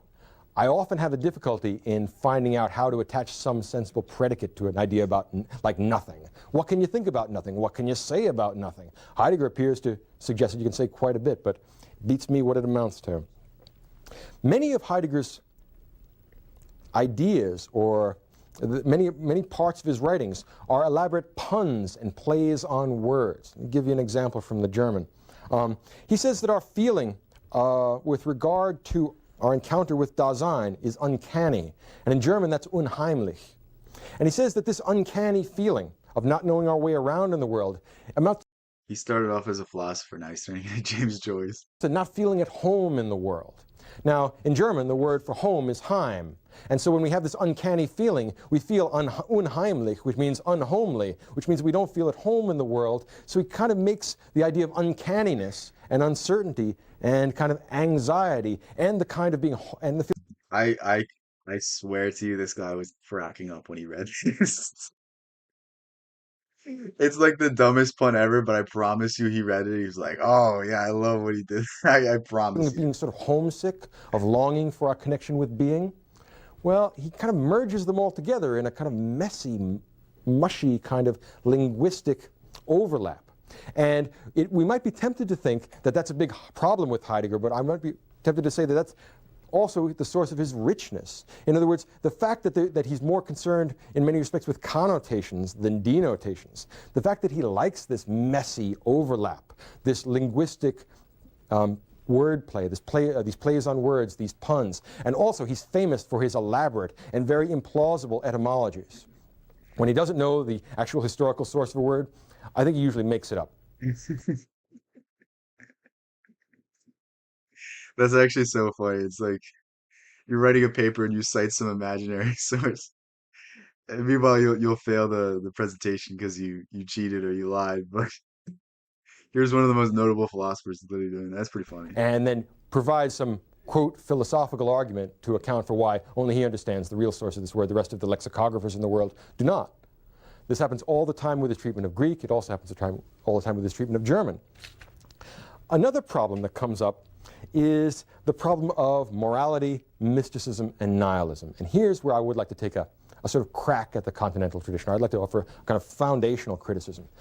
When you start talking about interiority, when you move from the realm of public discourse about stuff out there, beings with a small b, to whatever it is you got going on inside you, all right, the difficulty is, first of all, that it's very hard to put words on this, to talk about this in any kind of intelligible way. It's like how do you describe a flower? It's one of the best examples. If you start to describe the petals, the way they form, the way they flow, the color, the thorns, the stem, everything that you can hope to describe is always going to be a lesser version. And are you truly describing that flower in the same way that it appears? And that's essentially what he's talking about. Is you can't explain your experience in the traditional sense. Poetry can somewhat approximate it because poetry can kind of make you read in between the lines, and it's the gaps, it's the space that you have to fill in with your imagination that makes poetry such a great art form. But even that fails in comparison to the actual thing. The danger here is that you end up talking to yourself, right, which is the opposite of the philosophical enterprise. A second problem is that nihilism is always a possibility, because we might want to say almost the definition of nihilism is speech that's indistinguishable from silence. Speech that's indistinguishable from silence. That's a great way of putting it. To me, nihilism just doesn't make sense because it's belief in nothing is belief in something. Again, another paradox, but like belief that nothing has meaning is a belief. So it's somewhat contradictory. I think it was, oh, who said it? I think Manly P. Hall, I want to say, said it. But basically, like the part of your brain that would be occupied by God, the thoughts and the inspiration, the motivation, it gets replaced by other things if you don't believe. So it gets replaced with a lesser ideology and something that is of this world. So it's very difficult to cope. And essentially, it's this concept that Nietzsche devoted a lot of his writing to, because it's what do we do when our symbols are destroyed? What do we do when the things that used to have meaning no longer have meaning? How do we replace these decaying idols and put something else so that society doesn't collapse? And I've often thought that this discussion of nothing and what it does and how we encounter nothing is a very sophisticated way of not saying anything. Right, but that may be just me. My sense is, though, that this is that he's trying to do the impossible linguistically too much of the time. And my final difficulty with That's the thing too, because you can't really do these linguistic games when you're limiting yourself to a form such as philosophy. And really, this is what Joyce did in Ulysses, and I think that's how you say Ulysses or Ulysses, um, and in Finnegan's Wake. And those two works are like the bane of anyone's existence that reads it. And that's truly the highest expression of linguistics. But it's also just like, what's the point of it? Because you could do the same thing in the Borges sense of it, where you could spend 7 pages to explore something that you can't even think about, and it brings these same questions out of you. But Joyce chose to spend 700 pages and wasting a whole lot of your time just to do the same thing. with Heidegger, and I think this is the most interesting and important difficulty with him, at least from my perspective it is that this nebulous collection of insights and tautologies and unintelligibilities and neologisms, all right, are a kind of transformation of theology. In other words, it seems to me that what Heidegger's being is, what his ontology Almost like how Nietzsche transforms the symbols from God to the self. Logical search is theology with the God. Finnegan's Wake is such masturbatory etymology nerd crap. Dude, it's like I have it, but I haven't even cracked it open because like I used to say like I want to read Ulysses again, but I don't. Because like this is before I discovered other things that like Ulysses attempts to do the same thing that Dante does, but Dante's beautiful language, where Ulysses is like y- I don't want to have to spend an hour reading one page. You know what I mean? Like you could reread Dante 10,000 times and never understand it. And it's the same thing with Ulysses, and I'd rather read Dante. I don't know if it's just like that's my take on it. God left out, right? And we worship ourselves. Borges did a he did like a I don't know if it was a critique or if he was just explaining his opinion on it, but he said more or less Ulysses is a book to be admired, not to be read. And I'm assuming he would say the same thing with Finnegan's Wake, is that it's really is a marvel of literature. It really is astounding and it's very impressive that everything cites back to everything and that there's all these different references and these puns and these allegories and it connects to something in some profound way. But I don't want to read it.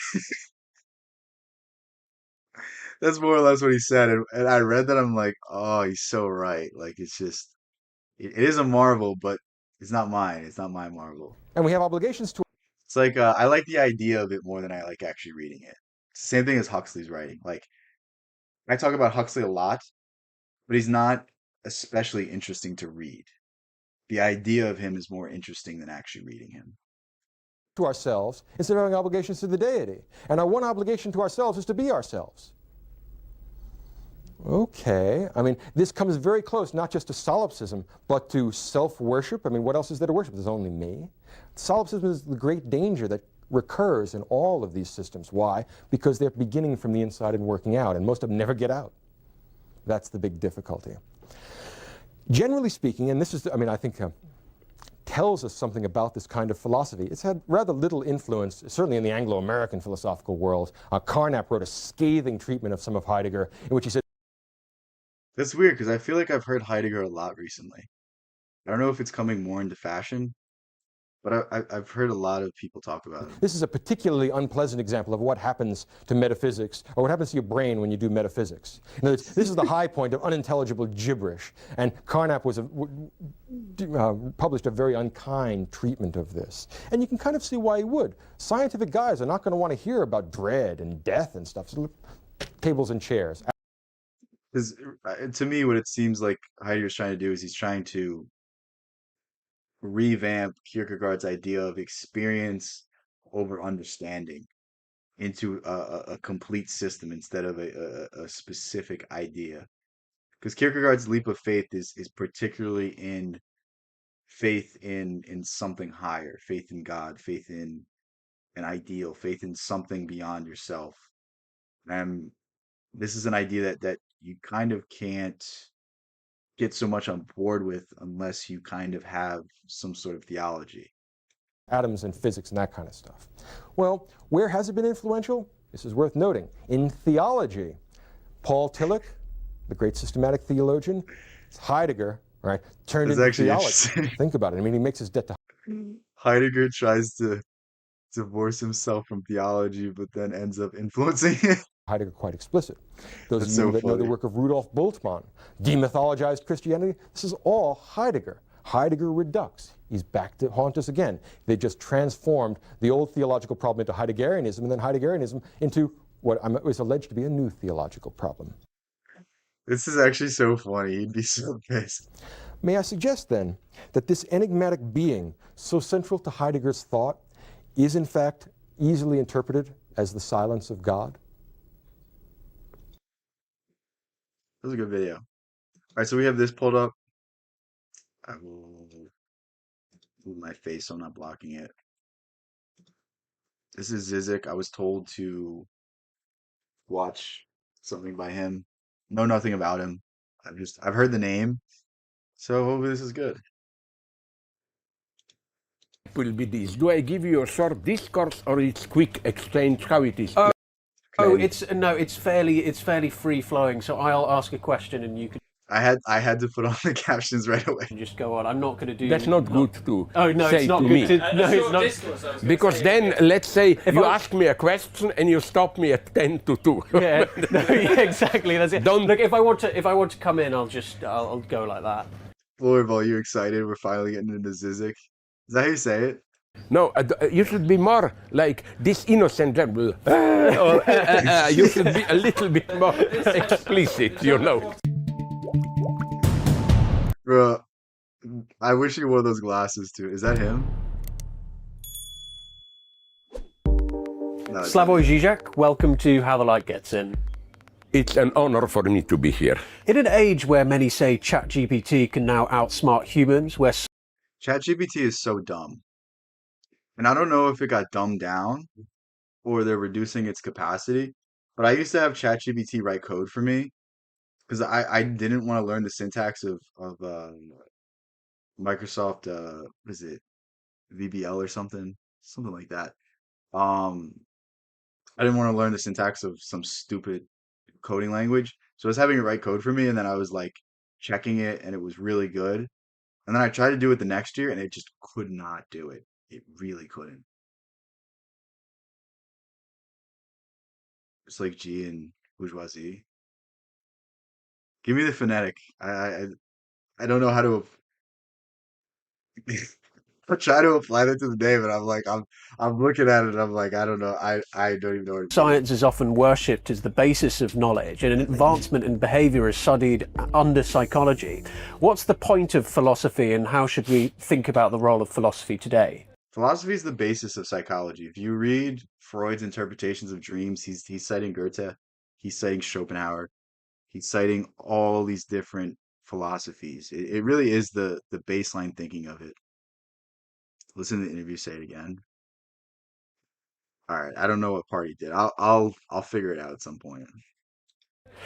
As I always repeat, I don't think philosophy can provide big answers. What philosophers can do, and I agree here even with real scientists like Dude, his hand motions are so funny because he's putting his heart and soul into them. yesterday, Carlo Rovelli, who was here. You know, scientists often operate with a set of inherited traditional concepts. For example, precisely with quantum physics. What does it mean for our notion of time, of movement, and so on? Here, philosophy. I was writing VBA for a job. I just wanted some macro that did something really easy, and it like automated this process that would like take hours. Instead, it took seconds if you did everything right. And ChatGPT was really good, but like in real time, like over the course of a few years, because I was using it and it wasn't that it wasn't popular. It's just like you didn't see like these companies adopting it and creating their own and all this other stuff. It was like before that kind of like it was like early stages of the AI bubble when it was first coming out and they were kind of adapting and stuff. It just became so horrible. Like I can't even use it anymore. It's like it lies to you. It gives you incorrect stuff. It doesn't answer your questions. Gemini's okay. I don't know. No, I don't remember if I was on the free tier, but I think it was before you could even pay for it. I don't even know if you could pay for it yet. Like it never limited my responses. Right now, Claude is the best code writer. Okay. 'Cause I don't have to code anything right now. I don't know if I'll ever have to code something, but I'll keep that in mind because I've heard about Claude. I have. But I think this was before like because ChatGPT was the first big one. I don't even know what the other ones were. $20 a month and you get the best current model. Okay, okay. Yeah, this was like I don't even remember if you could buy premium access yet because it was pretty fast. It was pretty good, and then just now it's like a it's It's like a shell of what it used to be. And I wonder if that's just because they're trying to monetize it and they're trying to limit the processing power that each person gets so that they can service more people. I wonder if that's what it is, or if like it was too good and it was like giving people access to stuff that they shouldn't have access to, and they were competing with large corporations, and maybe they were like, "Oh, we're gonna scale it back," that kind of thing. Actually, good models are behind $20 paywall because I needed to do something, so I bought it for a few days, and it was still terrible. ChatGPT, like it was really bad still. So philosophy enters, or in ecology. Yeah, abstractly we all admit we are in deep shit, blah blah, with nature. But the task of philosophy is to raise the question, to what extent is the way we formulate a problem part of the problem?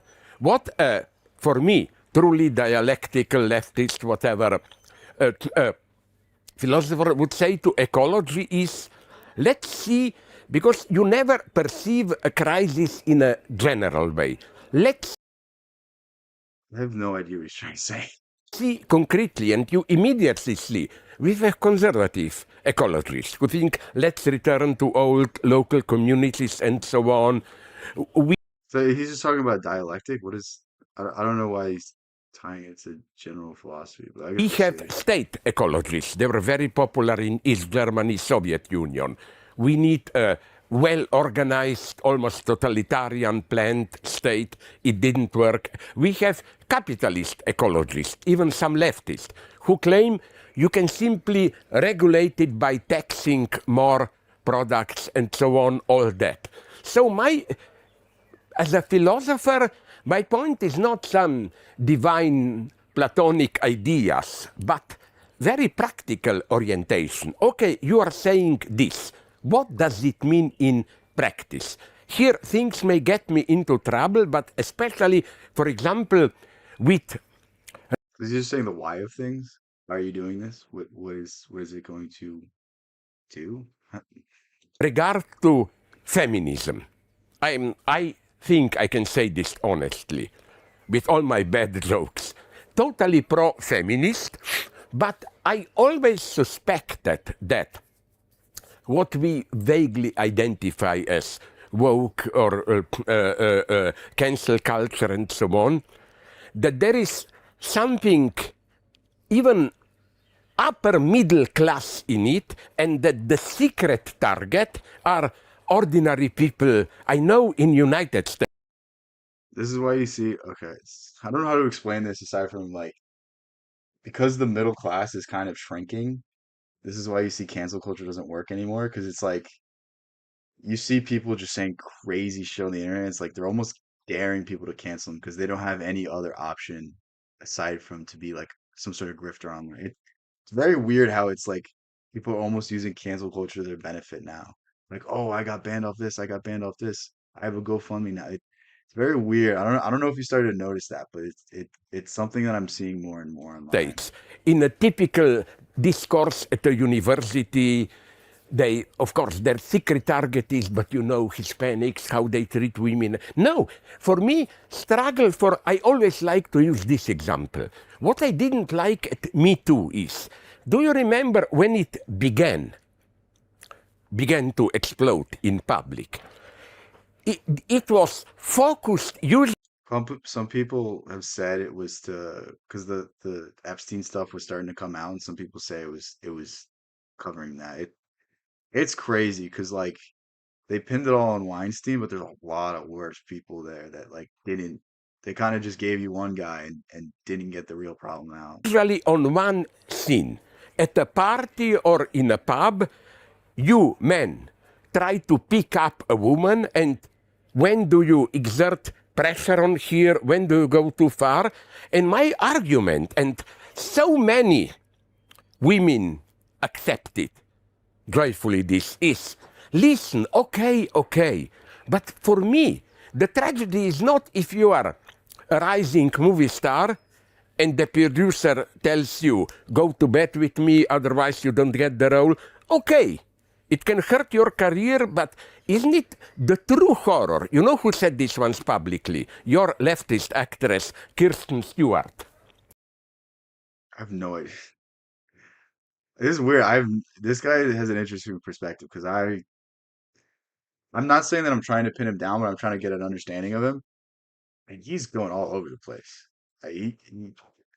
That's like one thing that I look for is something that doesn't make me bored. Like if I know what you're gonna say, I'm completely bored by you. But if you are in some way open to new ideas or in some way discussing things that might be taboo for whatever this or whatever that, like if you have some level of openness, then I'm interested in what you have to say. What I'm trying to She say. said, but why just the two of them, producer and youngster? Look around. Imagine their ordinary cleaning ladies, secretaries, and so on. Imagine a woman. That's my, you are in early 30s. From a male chauvinist standpoint, you are, I'm sorry to say this, it's not my, I prefer older women, but in the dirty sense. But He's also sort of jokes too, which is I like this guy. you are losing your attraction. You have a husband who doesn't hate you, but more and more You have a husband that doesn't hate you. It's so funny because I'm reading Bukowski right now, and like he has like somewhat this like absurdist, like bleak look on the world, and there's something somewhat like shamanic about Bukowski, where he's like just going through the world and just enjoying it for what it is and not taking it too serious. And I don't know why. It's just I see some correlation with the way he speaks. It's funny. ignores you. And then, of course, it's this silent agreement. You have to do a lot of job at home, and you don't love him. He doesn't love you. But since he earns at least more money, if you have two children, what hope is there for you? You cannot leave children. This is the true horror for me. Yeah, like I genuinely don't know the point he's making, but it's fun. Like it's not like we were talking about Heidegger. He's talking about being and how to find yourself and finding authenticity. I have no idea the point he's making, but I'm enjoying it. It's what I'm trying to say. You know, this everyday constellation. That's why, although they were fascists, I don't like Peronists in Argentina. But Evita Peron did one wonderful thing. Did you know this? In 1950, close to her death, it was the first country in the world. She introduced a law when women have period if they are employed 2 days free. You know, for me, ideology is not That's I mean that's pretty fair. It really is. Like because my girlfriend she just takes off most of the time. It's like I don't know how you do it. Like I never get sick, and when I get sick, it's like the end of the world. So I can't imagine having to. something abstract, are you she, Not a they, bad or idea, what? honestly. It's this daily material practices where the true subordination and so on. And here we philosophers should. I've literally never heard of that. That's crazy that that's not legislation. Like, wow. So it would be constitutional, I think. Enter, I think. So at the beginning, you Probably, said that yeah. the role of philosophy, or part of the role, is to deconstruct the way we. I don't think. like this term, but I get Okay, what you yeah, point. yeah. So deconstruct Because the way I'm not a deconstructionist. No, you're not a Yeah, yeah. deconstruct. I won't accuse you of that. But it's to find the problems with what we think. But you can keep finding problems that exist all the way down to the point at which you're not really saying anything, or you can't say anything concrete. So how does your understanding of philosophy evolve I like? would be more precise. What we have to do is, like, we all agree, not all. There are people like Trump and so on who deny ecological crisis. But most of us hypocritically even agree there is an ecological crisis. The role of a philosopher is not this reduction, because then you have to do I still don't know the point he's making. Like I'm enjoying this, but I, I The other genuinely way let's also, leave it. these daily practices, how women are treated, do they do the homework and so on, it's again, and I will now hypocritically rely on a high authority, which will not be the guy who was here, Corbett, but my good friend Alvaro Garcia Linera, the ex-Morales vice president. The whole success of the rule of Morales was that they discovered that this standard Marxist focus on working class exploited no longer works in our countries. If you have a good position, they're disappearing, permanent job as a factory, okay, formally you are exploited, blah, blah, but nonetheless, you have a certain I don't even know if this guy's an interesting philosopher, interesting person. Like he's not really impressing me with his ideas, but his form of thought is interesting to level say. of life. You know you will be retired, you will get something, elementary healthcare, and so on. It's almost privileged to have this today. The big problem of working class today for me is not just Frederick Jameson, my just deceased good friend, had this, that we should also talk about ecological exploitation, like what is happening with new forms of mining, where you don't exploit any person, you just ruin their environment. No, That's such a funny way of putting it. it happens with Inuits in Canada, in Peru, and so on. The thing about all of these like conserva it's so stupid because it's always like the government telling you it's like when aliens abduct people and tell them not to do war. It's like you could have kidnapped the president, man. Like I don't have any power. It's like the people in power do. Like why don't you go abduct them? It's like the same thing. It's like the number one polluter is literally the militaries. So it's like why are you telling me to consume less when you consume the most? It's like rules for thee, but not for me. So this form of exploitation, then the unpaid implicit, it's not women in the strict Marxist sense who stays at home, does the work, they are not exploited in the formal sense. Exploitation means the capitalist own the means of production, but their unpaid work is crucial for the system. Without their unpaid work, the system wouldn't function. And my mega example is But I genuinely don't care about capitalism. It's all like whatever system you have, it just turns into feudalism. That's it. There's always a four-class system. It's kings, priests, artisans, and everyday people. That's every society, regardless of what system you're under. It's like it's just falling victim for the Hegelian dialectic. It's oh, we must have this versus this, and then somebody's gonna combine it, and then you're gonna fall for it again. It's like it's there's no such thing as getting out of these systems. Like capitalism literally created communism, and if it didn't, if there was no communism, it would have to create it. It's just he's a Marxist. Oh, okay.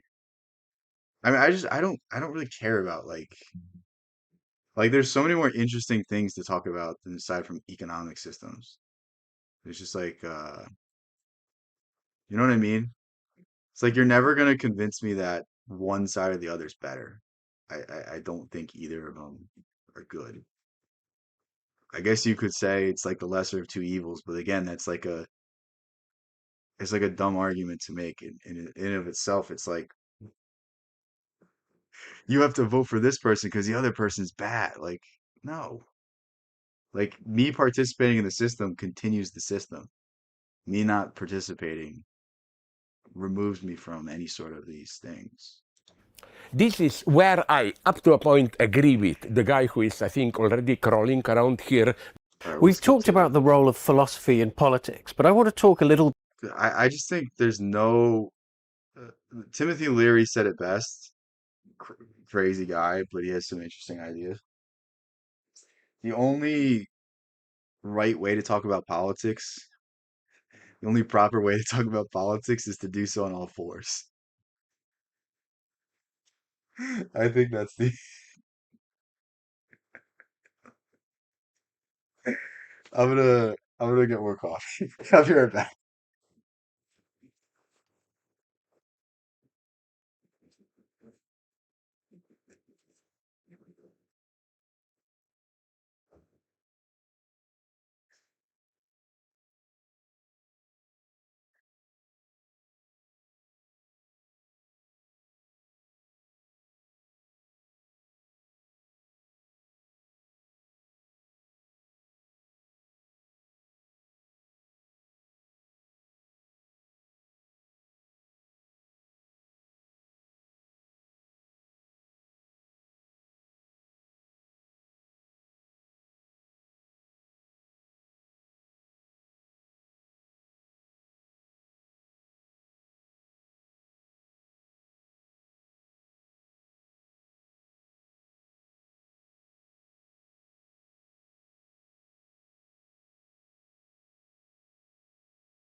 Bit about the role of philosophy in science. So you've recently taken part in panels The interesting thing about like science in general is that it's somewhat its own philosophy. It's somewhat just like this is something Gurdjieff says, is that science just repackages old things that we once believed that have kind of gone out of fashion into some new scientific principle. I mean, like a really good example of this is Newton's laws of physics. To me, it just seems like Hermeticism. As above, so below. For every action, there's an equal but opposite reaction. Does it does it not you not see the correlate? Like to me, there's something deeply intertwined with somewhat occult or somewhat esoteric principles with scientific development. with people like Roger Penrose, Sean Carroll, Lee That's why Smolin. Roger Penrose was a total failure, unfortunately, because we simply, and it's my guilt, by they have been Sabine Hosenfelder and Roger Penrose, they were narrowly in their space. And I like brutally attacked them with my generalities. So the problem is So what he's saying there is very profound, is that if you stay in your own lane, then you're very limited because you could become an expert at one thing, but that dulls your senses in other things. It's like putting your eggs in one basket. Whereas when you spread yourself, I guess you could say you spread yourself thin, but when you become like somewhat of a Renaissance man, when you master the arts, when you master the sciences, when you are able to carry yourself in some sort of way, you can pull from different experiences. And if you're very creative, you can pull from that in any endeavor that you're pursuing. So when you balance yourself out in terms of your individuation, it's much easier to pull from different experiences and become a master. Think of the Gothic cathedrals. These were masters of architecture as well as masters of art. That's why they're so amazing to look at. And that's the difference between those buildings and the buildings we have now. The skyscrapers, they're so ugly. You know, if I have to look at a skyscraper one more time, I'm gonna throw up because that's how ugly they look. Whereas, even some of the older buildings in New York, there was an artistry to it. there was masonry to it. There's gargoyles, or there's some sort of engraving, or there's some sort of uh, beauty and perfection and sacred geometry in it. Without God, can we think, is it possible to think reality as in itself ontologically simply incomplete, not fully structured? But I agree. Sorry to interrupt you. No, it's fine. But more recently, Carlo Rovelli. I'm just wondering there why. is, as you could see yesterday, there is a different. There is instant love. You know that. What have you learnt from those debates, or what are you seeking to? A lot. And what are you seeking maybe to teach? I genuinely don't see the point of debate at all. It's just I yell at you about my ideas, you yell at me about yours. And maybe people in the audience take something from it, but very, very like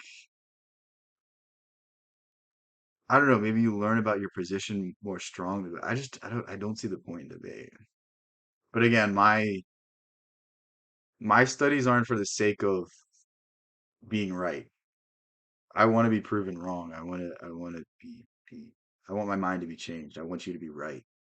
I don't necessarily want my position to be the correct one. I'm just trying to I'm trying to find myself through the course of my studies. I'm trying to find what life is all about. So I guess that's maybe my difference, is that I'm not necessarily purporting one ideology. I'm just trying to find the right one for me. Teach people if you are. No. I'm not that arrogant philosopher who knows better than themselves what and so on. Up to a point, I can do what Rovelli himself admits. Rovelli knows, with all his good colleagues, Lee Smolin, which is I have no idea who these people are. the political terms, partner, lover, significant other, Francesca Vidotto, and so on. They are aware that the time of Copenhagen orthodoxy is over. Copenhagen orthodoxy meant don't even think about ontological question, shut up and calculate, you know. But today it became necessary to raise. I'm assuming he's talking about like the how science is so kind of against what it's supposed to be, and how it's all meant to follow, it's all meant to fit in, but essentially the scientific method is always questioned.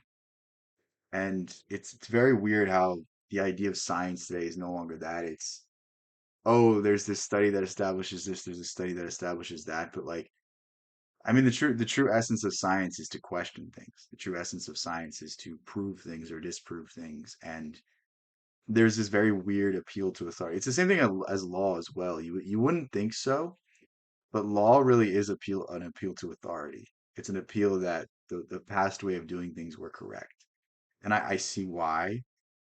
But to me, when I first started studying it, it didn't really click. It didn't really make sense why we don't treat everything individualistically. We always appeal and give deference to the past. And I mean, it just is the way things are done. And you're not gonna change the whole system. Like that's just who cares? Whatever I say has no pull in any sort of way.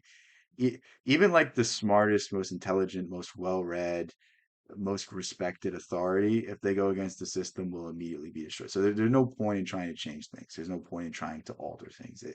The systems are the way they are. They're just going to be that way. It's just how can we use them to our benefit? How can we use them to the best of our function? How can we either take advantage of them, or be completely away from their control and their pull? Is the question, what is the status of wave function? And at this point, the worst kind of philosophy enters. Many scientists, I don't criticize them for what they are doing, but for how often they adopt the worst vulgar philosophy. Like you have many quantum physicists who claim that was what Carlo was attacking yesterday.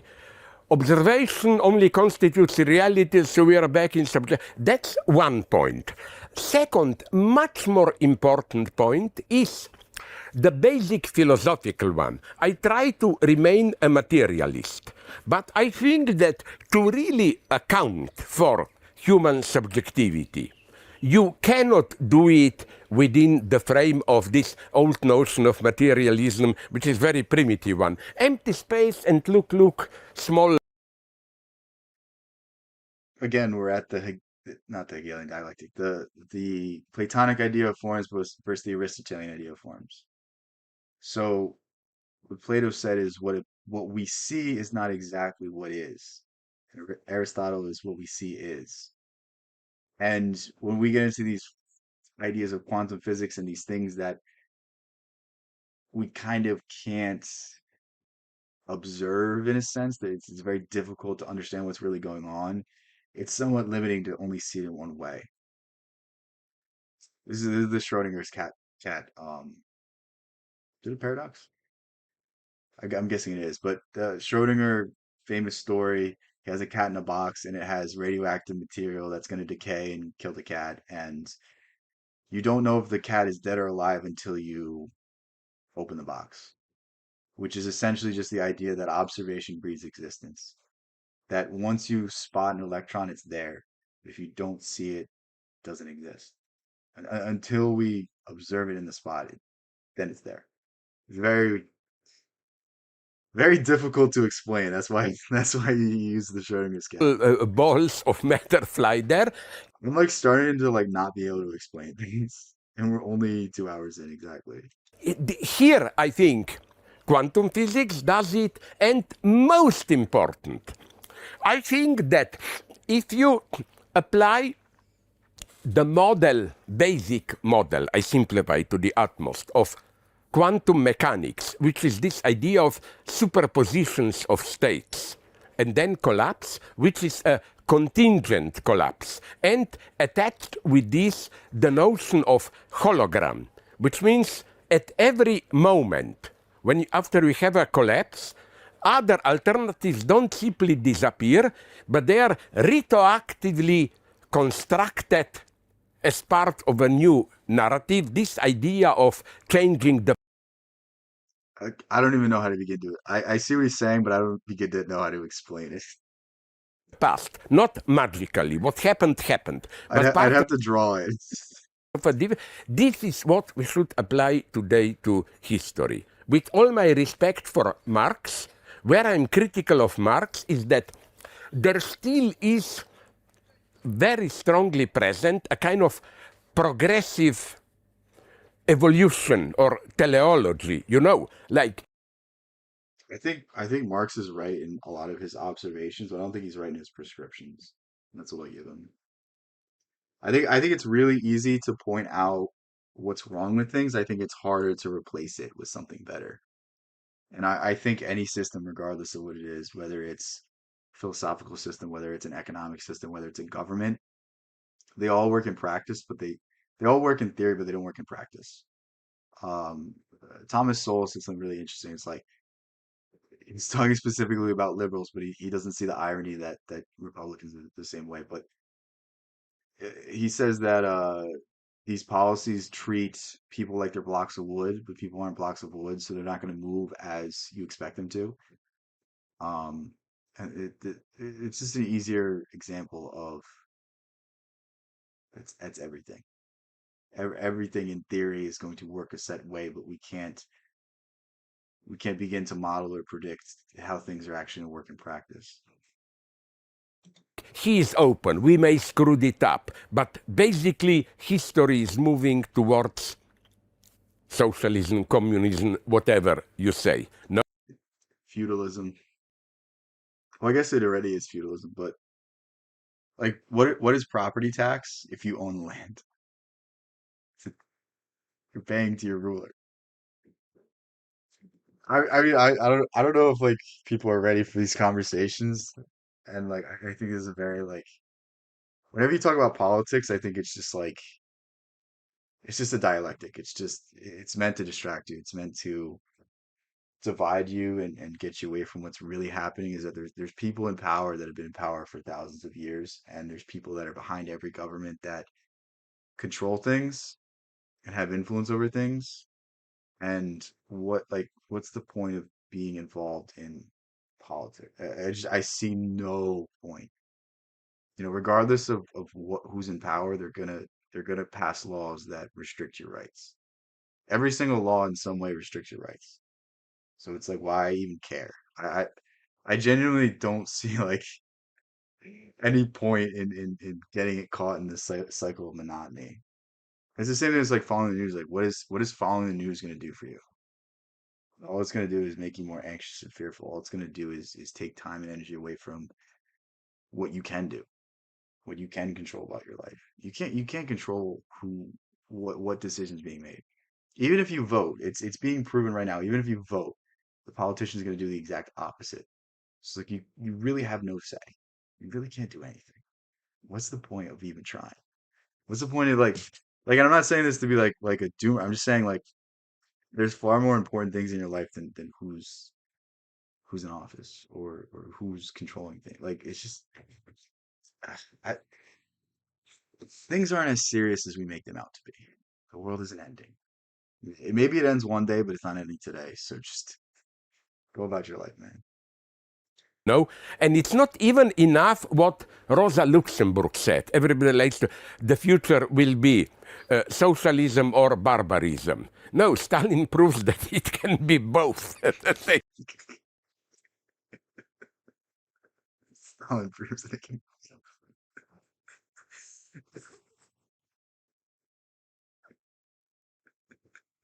I don't know why that was No, so sorry, funny. to go back. We are today in a situation where precisely in a situation of superpositions. It's an open situation. Maybe a new barbarism will prevail, where there will be islands of relative safety, and in other parts of the world, what happens now, I know very well the situation, it may surprise you, in Democratic Republic of Congo, Congo and not so much Rwanda, but Whenever you see like them Republic, it's always the least. Like the names of like the countries that are like so clearly not in any way those, Sudan, not just South. it always sounds so nice. Companies are, so society is in decay Somewhat Orwellian. It's like war is peace, freedom is slavery. I always forget the third one. there. So I think that we cannot rely on any higher historical necessity. We live in an open situation. It's up to us. History is not predetermined. You're talking about the predetermination of history. In 1989, you said the ideology of progress is the greatest obstacle to truly progressing. And more recently, This is like what makes me not want to read Hegel because I know it's just gonna be this stuff the whole. Like I really like don't care about these conversations. You know what I mean? It's just like I don't know if I'm like past these conversations or like it's not interesting to me anymore. Like in my development, it was just like these are things that I'd be fascinated by like probably 2 years ago, but just I don't really care that much you anymore. wrote a series of essays called Yeah. Against Progress. What's the problem that you have with progress? At a couple of I guess you could like even say it's like what is progress? Like I mean, we were talking about this yesterday with Huxley. It's like Huxley saw technology advancing and said at what cost? It's almost the Faustian bargain, or an easier example is Frankenstein, where Dr. Frankenstein creates life from artificial means, but it ends up destroying everything that he ever loved. And it's like, when is enough enough? What is real progress? What is real advancement? And to me, I don't think any sort of collective movement's ever gonna give you that answer. I think it's very much the Gandhi principle, the idea of be the change you want to see in the world. And I think that's really all you can do. And if you do that, you did enough. levels. First, I think progress is not a global notion. You absolutely should avoid this idea, stones, minerals, crystals, plants, animals, then humans. No, all I'm not saying these narratives are wrong. I'm saying that they are constructed always retroactively. When one orientation wins, it rewrites history. Victor's history is what he's saying. This is an interesting way of putting it. Marx is here ambiguous, but at some point in Grundrisse, he is on the right track. You know, when he said that, this sounds very teleological, you know, that the anatomy of a man is key to the anatomy of the ape. No, this doesn't mean man was the natural goal of development. He meant quite by chance, out of apes or whoever, humans developed. And once we are Again, it's interesting, but at the same time, it's just like I don't. Where do we go from here? How long are we going for? 2 hours. 2 hours 10. I'm gonna go to something else. So I'm just not. I don't know. It's just like he seems like an interesting guy. I just really don't care all that much. Hate to say it.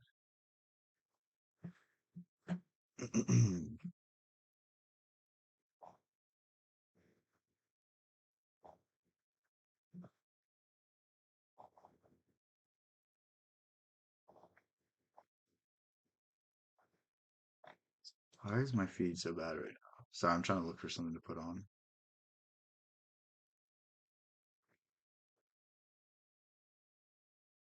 Because I don't know if I have the energy in me to do a super long video, but I'm looking for like a 10-15 minute one. Um,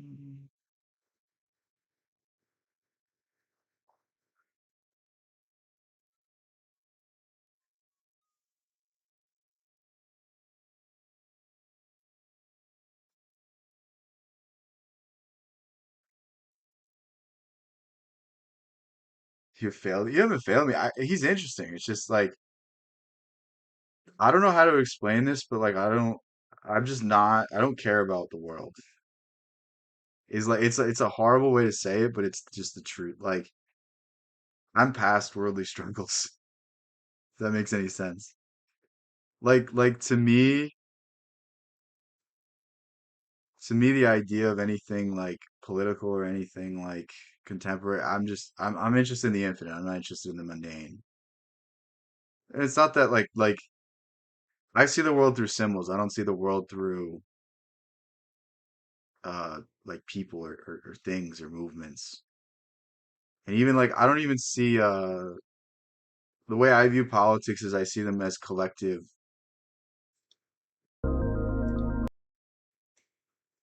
So I see politicians as like collections of the ideas of a crowd. So like they're like to me, Trump doesn't rep he's a person obviously, but like in a sense he doesn't represent to me like a person. He represents ideas and sort of the reactions to certain ideas. So like when you see a certain politician and you're against their policies, it's because you pushed a certain subset of people to believe a certain thing through your actions. I just see it as cause and effect. Is in other words. I don't know. And to me it's not really interesting to look at contemporary things because they're always somewhat jaded by our opinions and the people around us and the current era at the time and our moods. I think it's only interesting to look at them after the fact. You know what I'm saying? Sorry, I know the music's gonna get. Is not necessarily. So this is Terrence McKenna. I don't I don't know how to describe it. Very similar to like Robert Anton Wilson, very similar to um, Timothy Leary and Alan Watts in a certain way. One of the ideas he talks about a lot is he was also very into telling people to take substances. I'm against that. But he has an interesting perspective, so we'll hear him out. But this is After School, the channel. If you didn't know, I'm sure you know though, because they have 3.72 million subscribers, so they're pretty famous. We talk about them a lot, but Good or nice. Novelty is complex. That's what it is. And so I see really a concatenation of tendencies and forces here at the end. It's only going to get bro, what is this? weirder. The level of contradiction Okay, it's only he just said something very important. It's only gonna get weirder. Think of the news about uh let's say the island, Little St. James. I don't know what I can and can't say. Actually, I don't care. There's two people in here right now. The I don't know why I'm like dancing around. Like it's not like I'm not already shadow banned or whatever. I don't think I am. I don't think I'm like in the algorithm, but like the Epstein news. Like the Epstein news 10 years ago was something that crazy people would talk about, myself included, and now it's front page. Actually, it's not even front page news because no one cares. Like, but think of how weird things are becoming. Think about how little people are buying into the system, and it seems like we're almost at the precipice of some great change. It seems like something weird, something new is going to happen. And to me, it seems like Terrence McKenna was somewhat of an optimist with this. I don't necessarily think so. Um, I'm somewhat more neutral, but same thing as Robert Anton Wilson. He was an optimist with the sort of things he was observing and the sort of things he was talking about. But addiction is going to rise excruciatingly, even beyond the excruciating. you could tell this guy did a lot of psychedelics because how slow he speaks. Like I speak slow, but he's like, Present levels of contradiction. I think it's just going to get weirder and weirder and weirder. And finally, it's going to be so weird that people are going to have to talk about how and you could say we're at that stage right now, but I promise you, people are like ostriches and they're hiding their head in the sand instead of facing things. I don't know. Because I feel like there's always going to be a subset of people that listen to the powers that be regardless. But I feel like now more than ever, people are starting to look for things. Again, they're looking for things and they're finding them in rigid belief systems and doctrinal systems and controlled opposition. But that's a whole nother issue. But I think it's never been easier to find truth. I think it's never been easier to find what you're looking for. Now, finding everything you're looking for without being propagandized in another way, maybe it's more difficult, but that's again, the good thing is that people are noticing stuff. People are noticing that something doesn't add up, something isn't right. And this awareness will hopefully drive to some sort of individuation, some sort of introspection, and some sort of return to the self instead of a kind of I must join this group. It's not this group or this group. There's some truth in both sides, but it's finding it out for yourself. And you have to be able to listen to someone and not be completely consumed by them, not be a complete idiot and then go follow them just because they were right on one thing. It's take what you can take from everybody and apply it to yourself so that you can find yourself. That's what I'm trying to say. I think it's an individual pursuit instead of a collective one. weird it is. And at that point, novelty theory can come out of the woods because eventually people are going to say, what the hell is going on? It's just too nuts. It's not enough to say it's nuts. You have to explain why it's so nuts. So between now and 2012, the next 14 years, I look That's so weird. He's talking about the Mayan calendar. Now, honestly, if you think back, things did start to get weird in 2012. So maybe there was some credence to the Mayan calendar when it reset it at 2012. Some people say like CERN did something weird. Oh, who was it? You're back? You left? How could no, I'm just kidding. I didn't even know. You shouldn't have said anything. Now I'm mad at you. Damn, I've been waffling so long that your phone died. That's not a good sign. I really don't think I have that much to say. That's not a good sign. Um, I think it was this very weird guy named Michael Aquino. He said something like Kurt Metzger pointed this out. He said Michael Aquino said something along the lines of like, yeah, the atoms definitely got along very well until the atomic bomb. And think about the last how many years has it been since World War II? 80 years. Think about the last 80 years and how weird things are and how much things have changed and not necessarily for the better. And I guess you could make the argument that technology and the technological singularity is becoming closer and closer, but I don't know. We have this Huxley question that keeps coming into the back of my head. It's like we're progressing technology, but at what cost? Or what does it cost the human?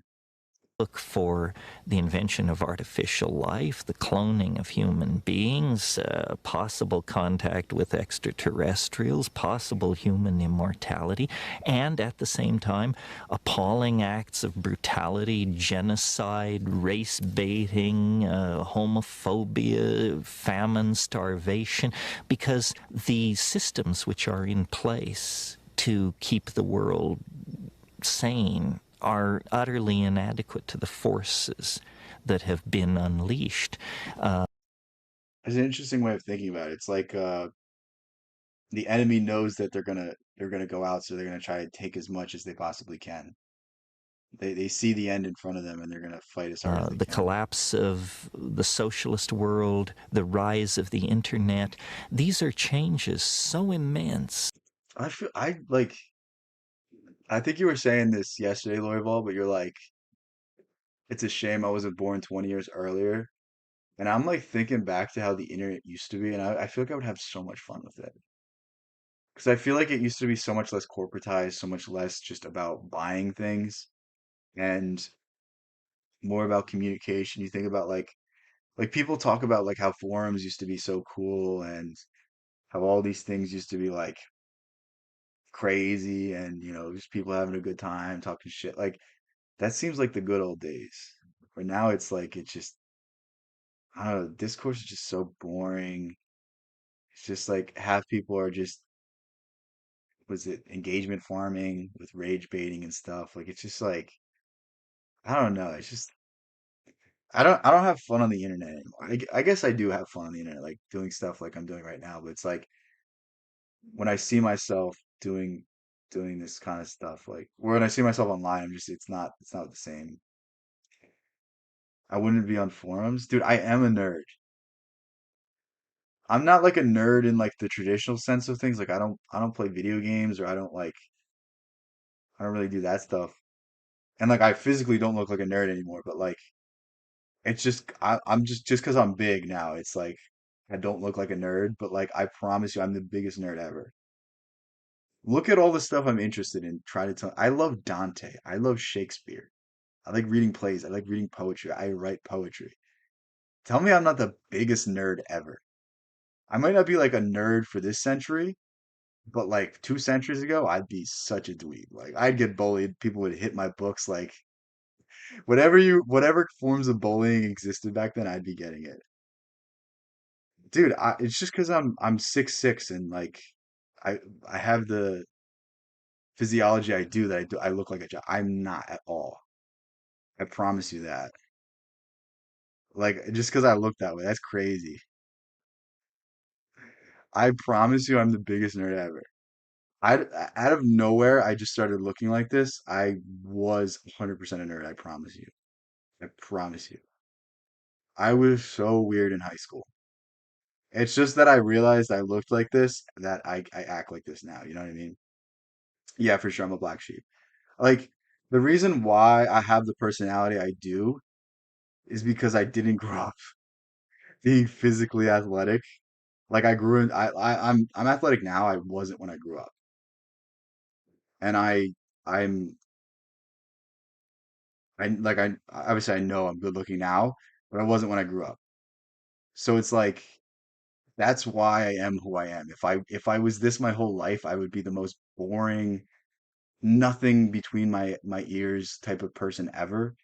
but I was sort of forced to like become something, become somebody, have a personality. Like I wasn't handed things. So it's like, you know what I mean? That's why I am the way I am. I'm completely a nerd though.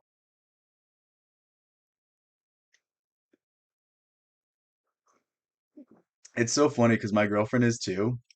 Like I was like, 'cause she's gorgeous, like she really is. And like I was like, why is she like why does she like I didn't know why we got along so well.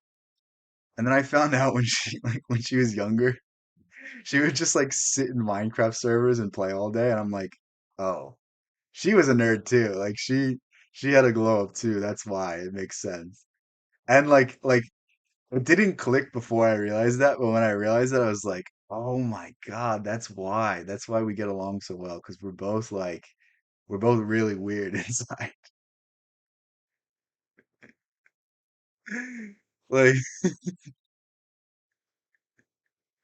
it was so funny. It was like an epiphany. I was like, oh, that's where it comes from. But dude, jujitsu is also the most nerd sport ever. Because it's like it's like the perfect opportunity for someone that gets really obsessed with hobbies to like socialize with the same type of people. And it's somewhat physical too, so you're not like you'll meet some really interesting characters training jujitsu. You'll meet people that are like cops that wake up at 4 a.m. and they're like the most like straight and narrow kind of person ever. And then you'll meet like a stoner and like they're best training partners. They're like best friends. It's so funny and it's so weird how jujitsu like brings people that otherwise wouldn't be friends together just through that share. It's really interesting. It really is cool to see those relationships develop. But yeah, we'll get back to the video. But I feel like we had a nice little aside right there. No, By the way, always feel free to like make me change the subject because I'm okay with it. Okay, we don't have to stay on topic.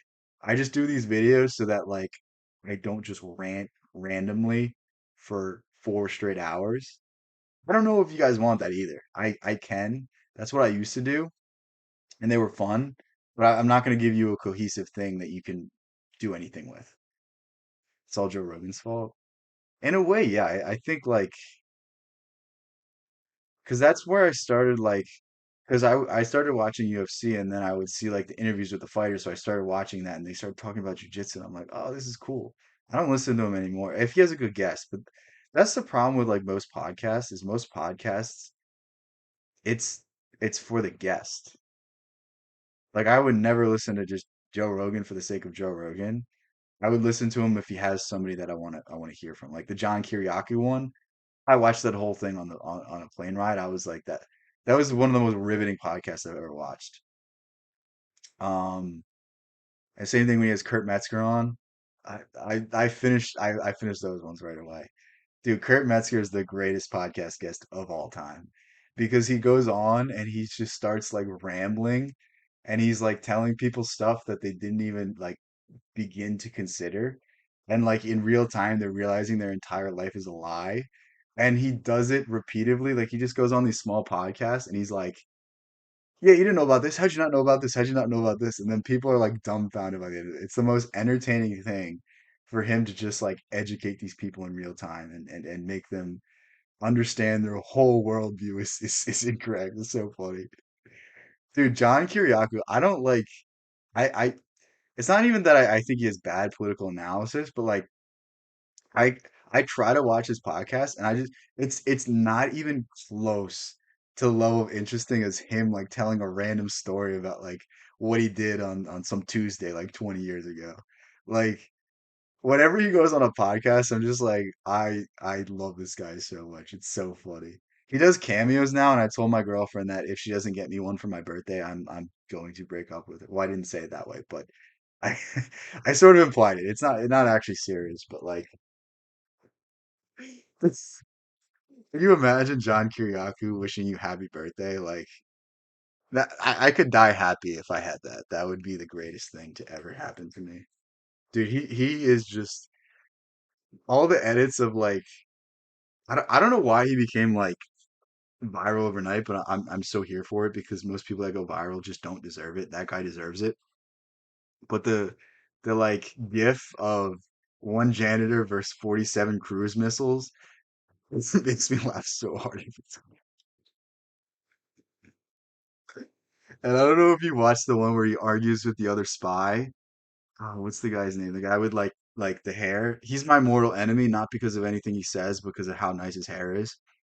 I hate that. No, I don't actually hate him, but if I see you in the streets, man, you got to stop rubbing it in with that thick hair. It's not fair.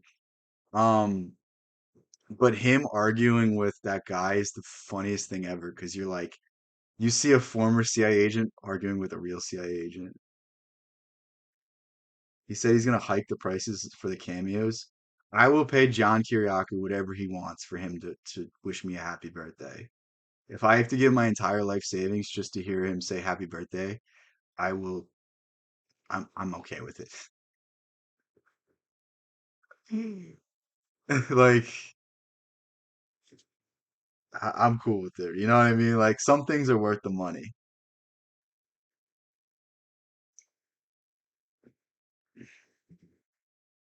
It's so funny too, like seeing people like just that nobody knows being on Cameo. Like there's like an entire like cottage industry of people that have like the bare minimum of should I make a cameo? I feel like that's what you do if you don't know how to market yourself.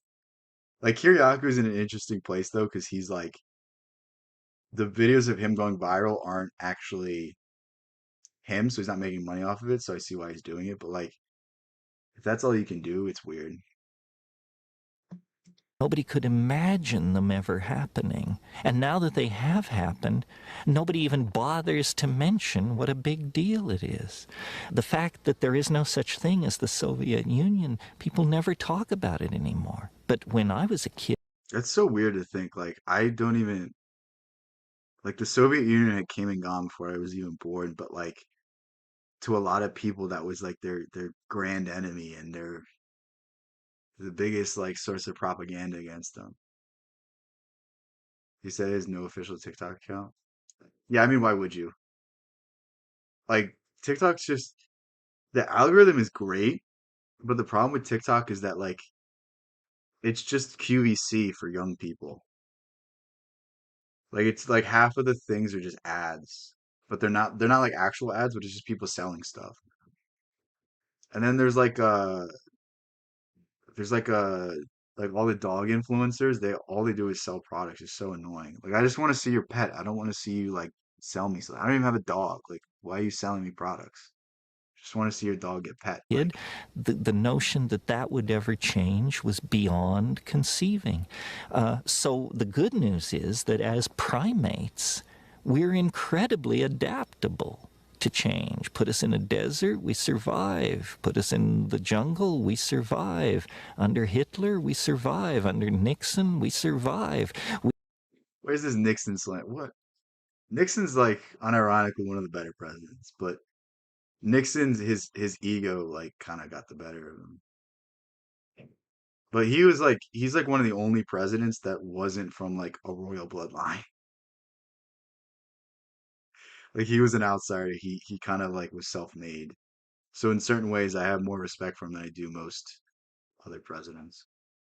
But there's a oh, it might be I think it's Nixon Foundation on Instagram.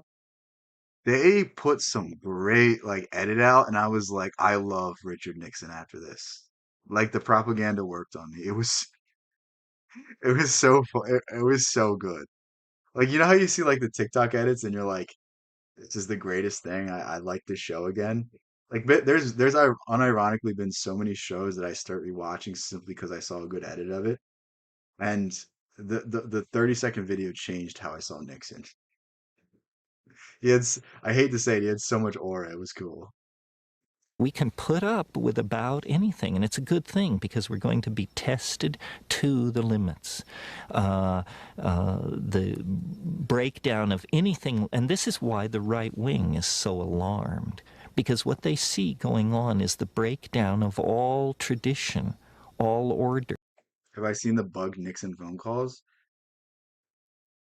No, I've seen him talking about Bohemian Grove. That's honestly half the reason. It's just so funny, him talking about it. It makes me laugh every time I hear it. They're all sanctioned norms of behavior. And they're quite right that it's happening, but they're quite wrong to conclude that it should be resisted or is somehow evil. The mushroom said to me once, The mushroom said to me once. That's like that's like a worse version of just trust me, bro. The mushroom said to me.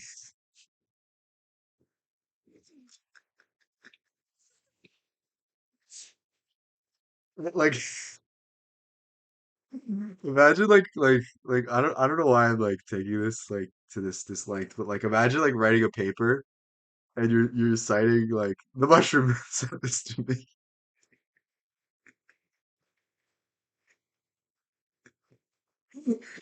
it said, this is what it's like when a species prepares to depart for the stars.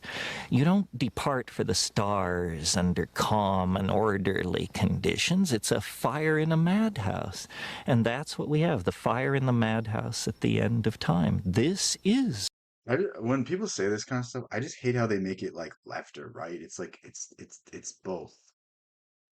Like the system is propped up by both sides. And if we really want to move forward, we have to move forward without the system. It's the dialectic. It's the people that are opposed to religion strengthen the religion. They, in fact, strengthen the religion more than the people that are in the religion. Opposition creates a necessity to bolster your own position. If somebody is out there screaming, you're this, you're this, you're this, well, in order for my side to be heard, I have to scream even louder back at them. And it's a concept that I really want people to understand because it's like if you don't like the way things are, don't join the other side. Joining the other side only bolsters the side you oppose. It's like it's like when somebody's like, "Oh, I hate my ex. I hate this. I hate that." It's like, dude, you're giving them what they want. They want you to still care about them.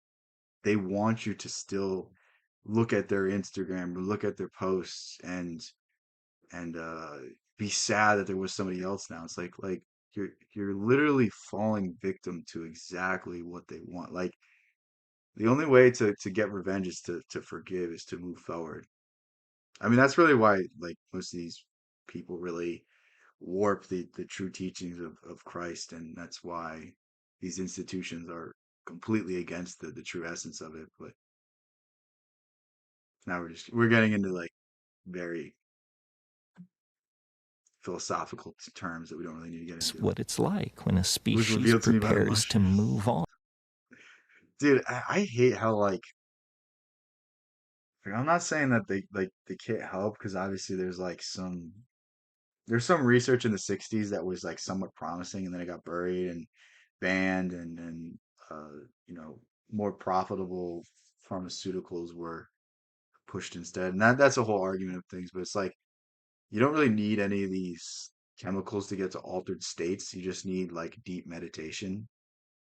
And in fact, like it just creates like a crutch. Like think if you have an experience one time, then you're gonna want to have the experience again.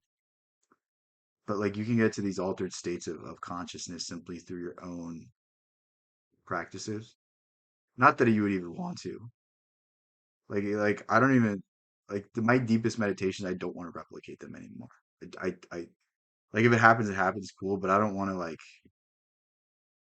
have no motivation to go out into the world and do things. Like there's a certain reality that you need to go live life and like there's all sorts of crazy things that can happen to you. I just don't really recommend it. You know, people are gonna do what they're gonna do, so just do it in a safe manner. But On to the next dimension. The it's like like there's a lot of people that like really irresponsibly go like, "Oh, I think everybody should take psychedelics." Like, no, that's a terrible idea. There's institutions where people have lost their minds that are still there for their entire life. Like, it's the same thing with like giving blanket advice to everyone. It's like I don't think everyone should meditate. Like, especially if you're prone to psychosis. It's going to be bad for you. The entire destiny of all life on the planet is tied up in this. We are not acting for ourselves or from ourselves. We happen to be the point species on a transformation that will affect every living organism on this planet at its conclusion. Novelty theory is something I've been working on since the early 70s. I have no idea what he means novel theory. I don't know enough about Terence McKenna because I've heard his interviews, but I haven't read any of his books. Because his books are all about taking psychedelics and the psychedelic experience. I don't really care about that. You know what I mean? It's like it's just a lesser version of what you're going to get in any sort of Eastern mysticism. So it's like you don't really have to do these grand practices. You can just do mindfulness exercises every day to get to the same point. It's very like I don't know. I just don't think it's worth the possible risk. Inspired by psychedelic plant experiences in the Amazon to attempt to look at time and really deconstruct it and attempt to understand what it is. And this has been a wild intellectual ride leading to some pretty easily stated conclusions. One is that novelty, which is my term for complexity or advanced organization. Okay. Gurdjieff's fourth way. Like the other thing about like these types of ideas is like it's already been said and done. And the more I look into them, the more I just see it's like the same idea repackaged in a different way and sold as something else. It's just like clever marketing.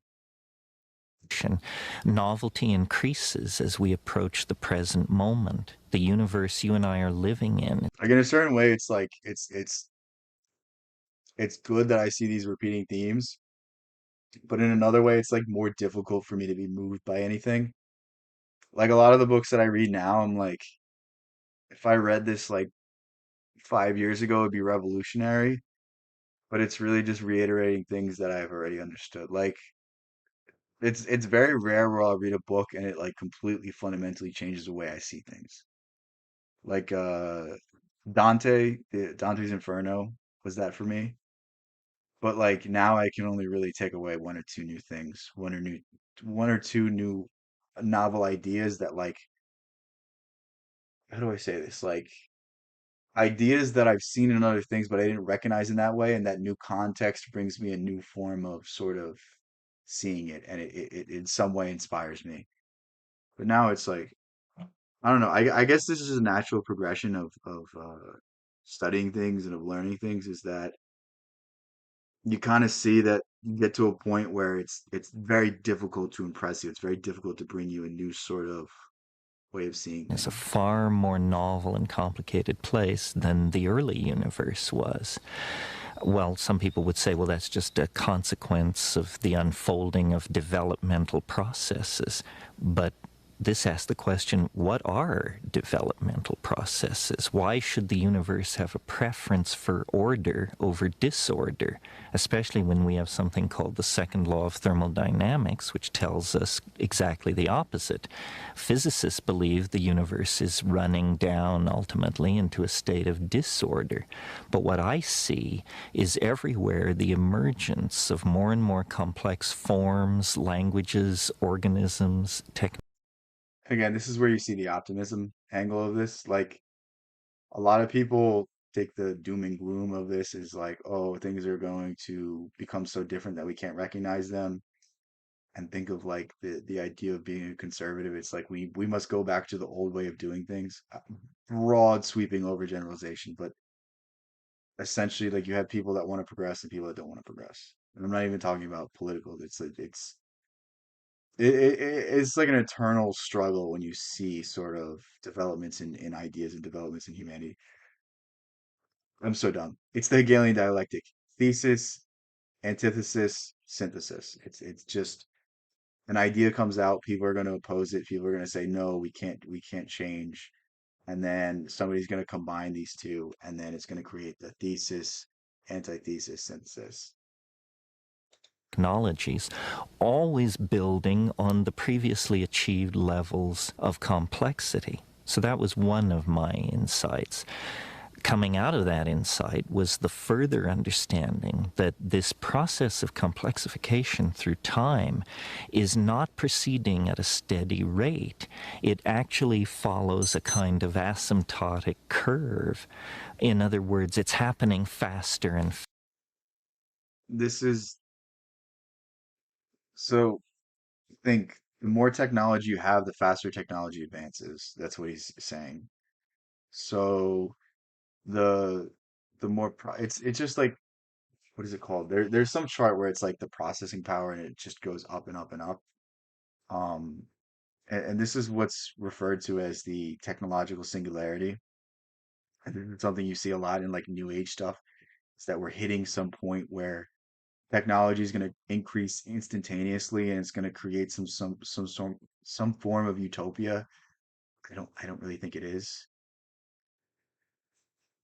Don't I hate the exponential growth of everything? Well, I just think that's not how things work. But like, just take Jungian psychology. You do something and it creates something else.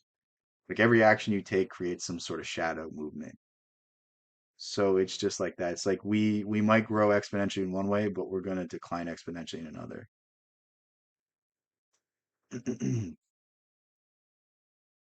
Now it's the same for AI benchmarks, which is terrifying.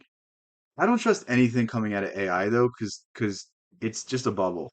It's like the dot-com bubble. Most of these AI companies are gonna go under. There's like there's like some story like these two AI chatbots got put in like a Discord call with each other and they created like some like AI album and it was about like farting on Christmas or something and it like charted or something stupid. So like Mark Andreessen bought it for like $80 million. And it's like, what actual practicality does that have? Like, I think a lot of these AI companies are just purely based off of the hope that they're gonna one day become something. I mean, it's like every startup. It's like venture capitalists invest in a lot of startup companies that just they know aren't going to be successful, but they're banking on the possibility that one of their 20 investments goes like just skyrockets, so they'll make up for all the money that they lost. That's to me what a lot of AI is. Within 5 years, the market cap was back and it was real. Dot-com bubble was a bubble. Yeah, but I'm saying that's the same thing. Like a lot of these companies are just going to go under. Like I don't think ChatGPT is going to survive because I don't know what angel investor is going to invest in ChatGPT over Gemini or any of the other new ones. Like anything ChatGPT does well, another one does better because a lot of their models are based off of it, right? Because I mean, it's just the natural progression of a machine learning algorithm is that the algorithm based off of the first algorithm is going to be better. Like, you get what I'm saying?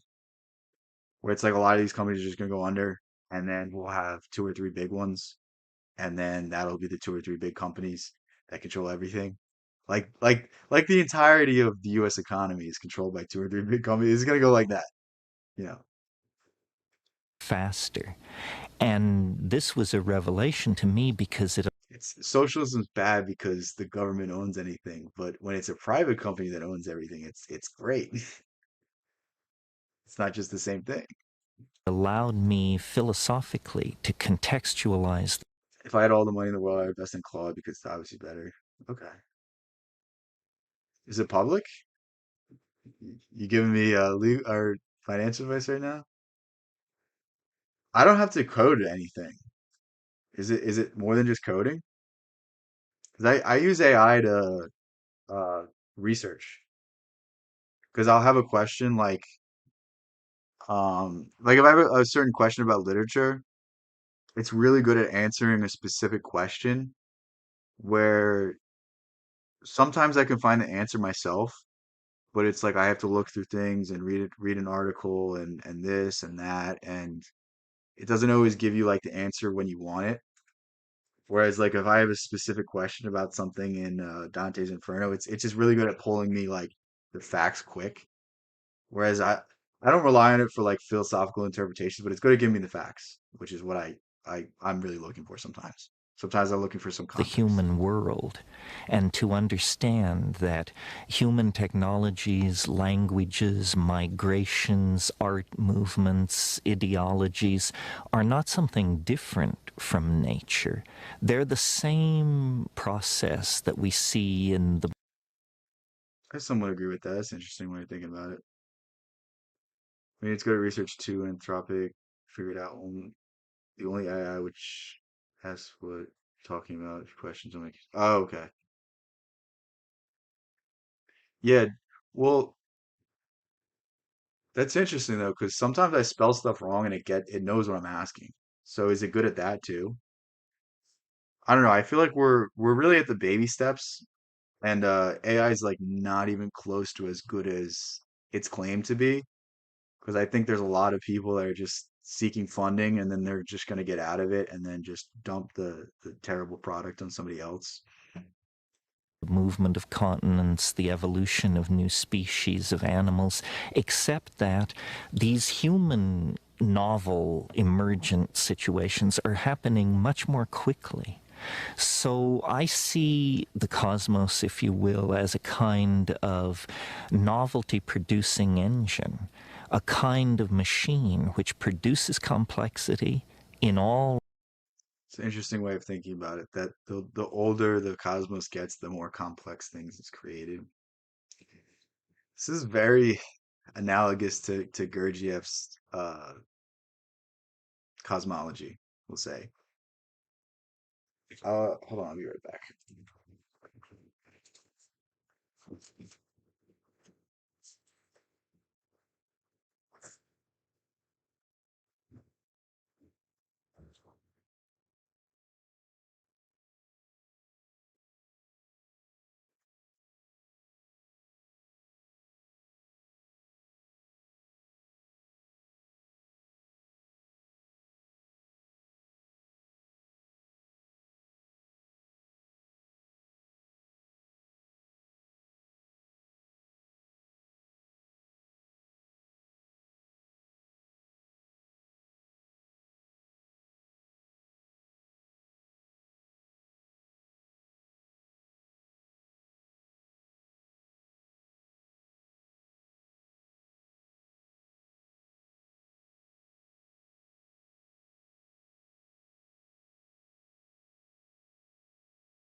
What are we going for? I feel like it's been a long time. I'll keep going. I'm not saying I'm going to end it, but wow, we are at 2 hours, 50 minutes. Because I think the longest I ever did was almost 5 hours once. But and it wasn't even we weren't even going through videos. It was there was just a lot of people talking in chat, so it was like I could just keep going and going and going.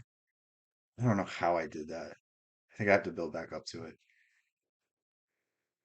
Realms, physical, chemical, social, whatever, and then uses that achieved level of complexity as the platform for further complexity. Well, this explains our present circumstance. It explains the rush toward all forms of new technology and social organization in the new millennium. But you don't have to be a rocket scientist to understand that if the universe is complexifying faster and faster, a epoch, a time will come when this rate of complexification. Ooh, that's an interesting way of saying it. So what he's saying is as things get more complex, eras and generations and times that a certain idea will rule or a certain empire will rule become shorter and shorter. So like, there's a lot of analogies between the United States and Rome. And Rome ruled for what, 2000 years, 1,000 years? I hate history. I hate facts. I hate stuff like that. And America's only been in power for what, 250 this summer, right? Um, and it's interesting because everyone says we're Rome, and Rome got 1,000 years or 2,000 years, and we only got 250. And what he's saying is it's because we've progressed. It's because ideas and things have just been sped up, and people have become more complex, so things can't last as long. Ooh, that's a very interesting way of looking at it. That's going to be an idea I feel like I come back to a lot. But because think about it, how long are certain ideas popular for? How long are certain trends popular for? It seems like there were much longer periods of time, but now ideas seemingly pass within a month, pass within a year, pass within a week. Um, Very few things stand the test of time anymore. Think about movies that were released a year ago versus movies that are released today. They're not going to exist in a zeitgeist because they're not going to have the relevance to exist in a few years. Is occurring so rapidly that it will become itself the overwhelming phenomena in the world of three-dimensional space and time. And I call this the omega point, or the transcendental object at the end of history. And I believe it is not that far off, that with the emergence of global internet, a human population of several billion, I love how he's putting this as some positive spin, but to me it seems like not really that way. an electronic The greater technology there is, the greater control there is over you, is my observation. But noosphere, that we are now within the shadow of this transcendental object at the end of time. Our religions that's because think about it too. There's this sense that like the apocalypse is coming, and it seems like the apocryphal texts get more and more popular every year, and more people are talking about Revelation. Like you have Peter Thiel giving his lectures on Revelation, and it's clear he knows nothing about it. It's so funny. sense it. That's what gives them their apocalyptic intuitions.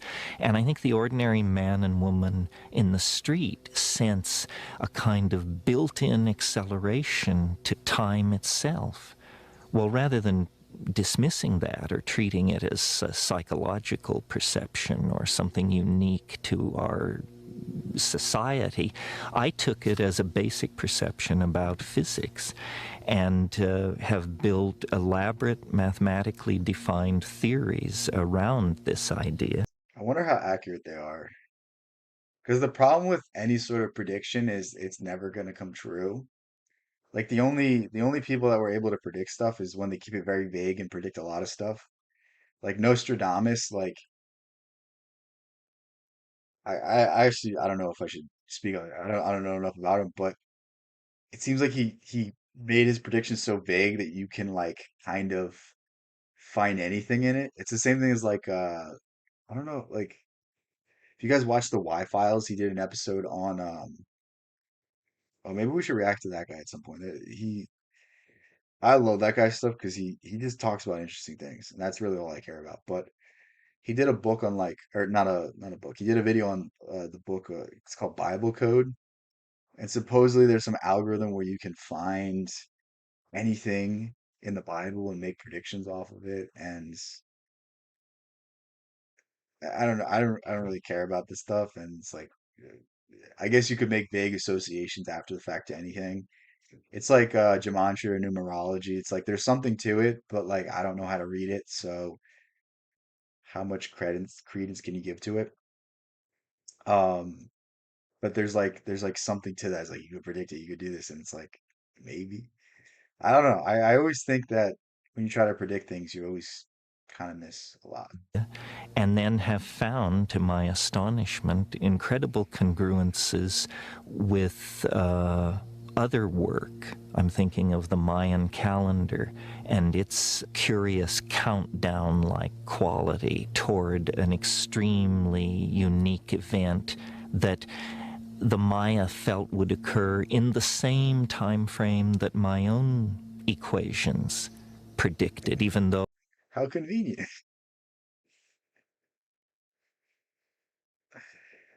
So maybe his prediction is that we hit the singularity at 2012, which honestly that might explain some things.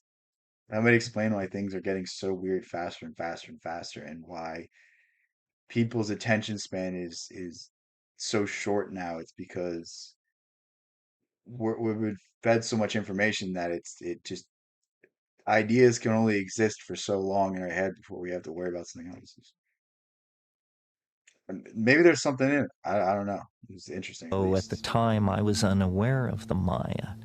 So what we have here is a new model of time based on a very real intuition that I think most people share, which is that time is speeding up, that human beings are part of that process, and that the culmination of that process is now within the ven of historical time. In other words, I believe it will happen in 2012. This is interesting though, because it's like the inverse of apocryphal writings. It's the inverse of some grand catastrophe. It's that there's going to be a great event, a great awakening. Starts to get into very. Was it was like the cult that like drank the Kool-Aid, Heaven's Gate or something? It's like kind of like that. It's weird. December, coincident with the same events that the Maya placed at the end of their calendar.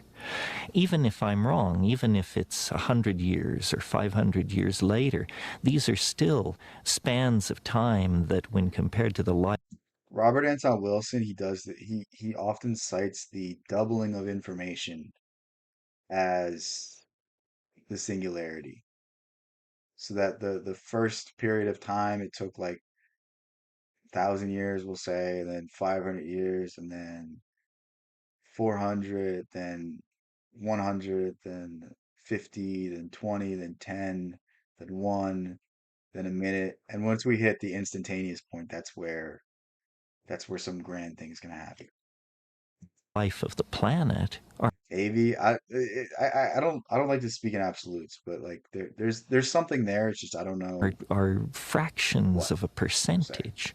So whether you believe, as I do, that we can know the precise moment What's up, Environment? How's everything, man?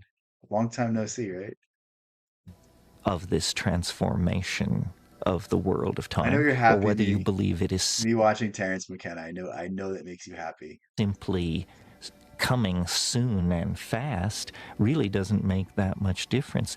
We are all gathered here at the end game of developmental processes on this planet. We are about to become unrecognizable to ourselves as a species. Our technologies, our religions, our science has pushed us toward this for thousands of years without us awakening to what You're the late though? denouement Yeah, let's see how late you are. You are 3 hours late, man. Come on.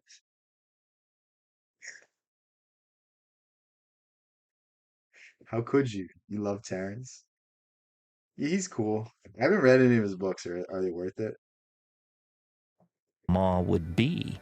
Now we stand Like, I'm with him on some points. I'm not like sold on others. You know what I mean? But I could say that about absolutely anybody. close enough to it that I think all but the It's like bottom line, I just don't want to be bored. So I think most people have like, even the dumbest person you know can teach you something. Even if it's just teaching you, I don't want to be dumb like this person. I don't want to be ignorant like this person. Um, but I just don't want to be bored. Like that's my thing. most lumpen among us must feel the tug of the transcendental and the transformative. May you live in interesting times. It's a good quote. We're living in a time where thinking critically is more important than ever, yet the media often All right, this is just an ad. Him and Manly P. Hall. Dude, Manly P. Hall is interesting because I feel like that's where a lot of people started. But I can't listen to him anymore because like he's not that. Um, I don't know, a lot of stuff he says is just history. It's not like the ancient like I'd rather listen to Steiner. I'd rather listen to like Tracy Twyman or someone like that. Just gonna say not like surface level stuff. Like I feel like he's a good place to get um good place to get started. But um aside from that, like I don't know how much I'd learn from him now. Maybe his books are different though. Let's see if I can find it though. I know he has a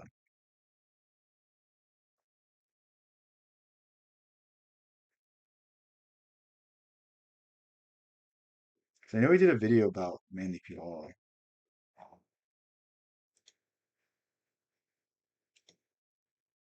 I can just look it up if I can. Oh, here it is. Just because you mentioned Manly P. Hall, I'll watch this. So Manly P. Hall is like like dude, he was like 94 and got murdered. Like some occult rich. It's like really weird. Like who ritualistically murders a 94-year-old? It's so weird. Like one, it's like messed up, but it's just like, bro, he doesn't have that much time anyway. Like just let him live. Come on. It's like so evil. Like I don't know. Through the modern world, though the modern world may. Wow, I said through. You tell I'm getting tired. Though the modern world may know a million secrets, the ancient world knew one, and that was greater than the million. For the million secrets breed death, disaster, sorrow, selfishness, lust, and avarice. But the one secret confers life, light, and truth. He knew too much. Did he though? Because a lot of people say that a lot of stuff he was just waffling about. I don't know. He's an interesting person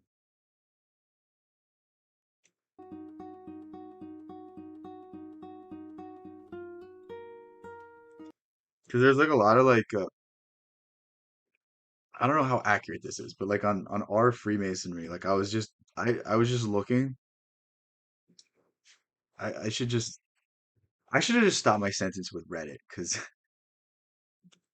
this is the last place you want for anything. But people were saying like there's not really the real teachings because he wrote all these books of like the secrets of Freemasonry. And it's not really.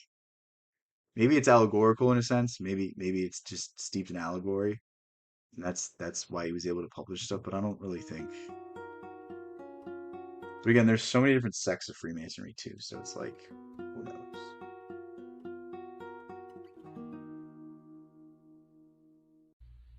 Plato said that a country is best ruled when the best persons rule. That's our country right now.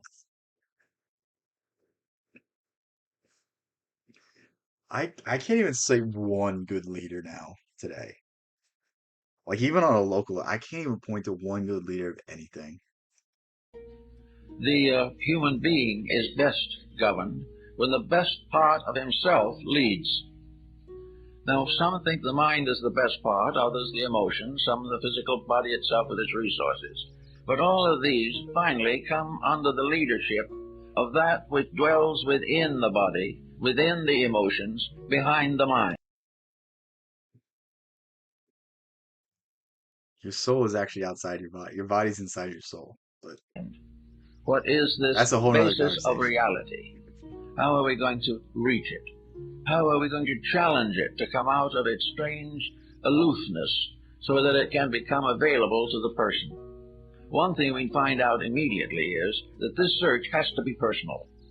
There is no possibility of communicating this reality in ways necessary to solve the problem I can't tell you who you need to be. You have to find it yourself. That's what he's saying. of the individual, except that it be given to the individual with his particular problem. So we have to try to find out how to reach the opening of the inner light so that something superior to mind can become the ruler of mind and use the mind, the emotions, and the body as an instrument for the fulfillment. What he's saying here is interesting because it's like we oftentimes think we are our thoughts, but that's not really the case. Because we know we have thoughts that aren't real. Or not that they're not real, but they're not true. Like think when you're in a negative thought cycle, Is that really your true way of viewing things, or you're just caught in a bad way of thinking? And that what's beyond that, what's directing that is really who you are.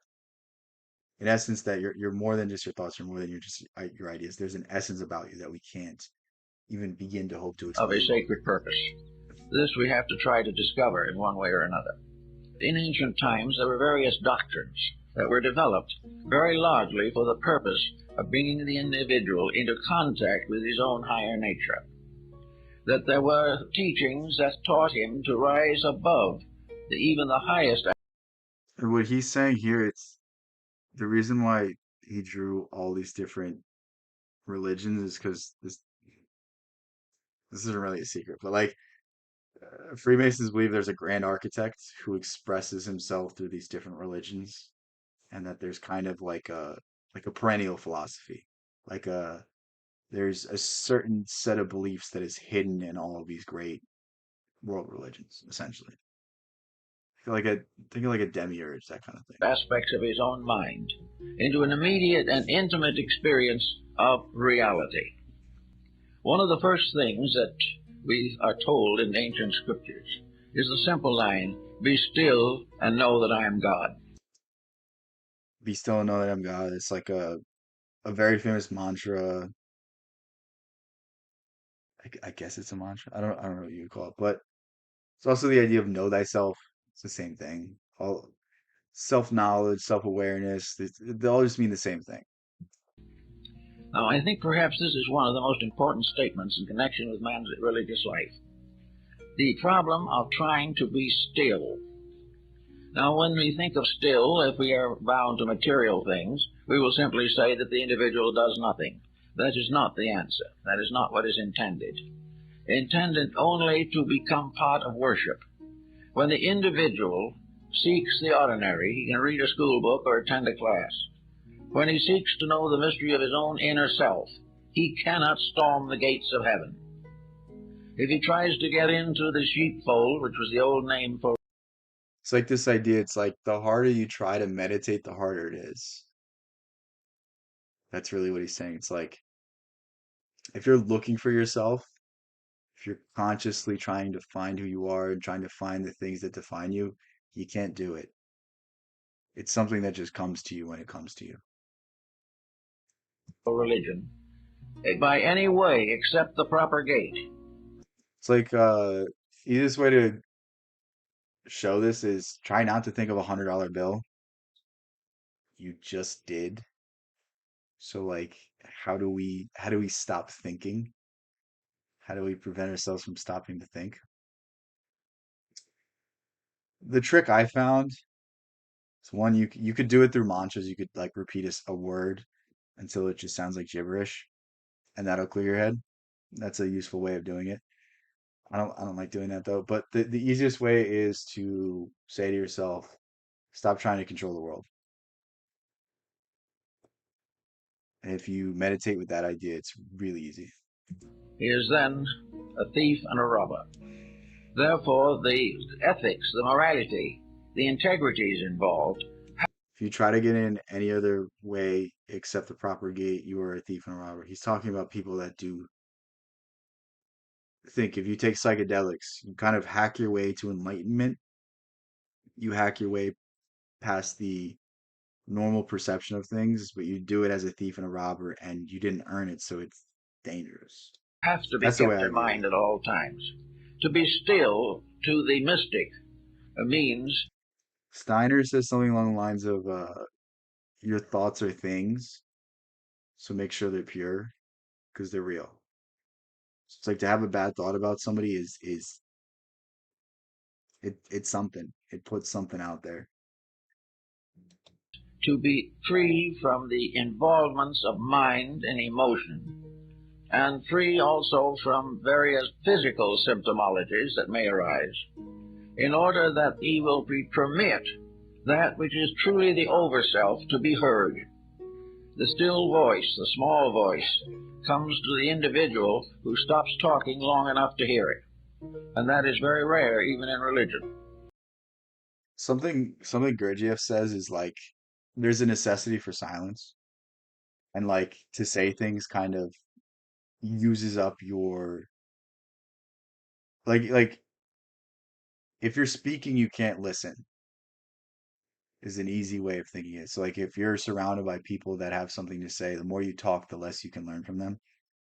It's the same thing with yourself. Like the more you feel the need to talk, the more you feel the need to express yourself, the less time you spend in contemplation and reflection.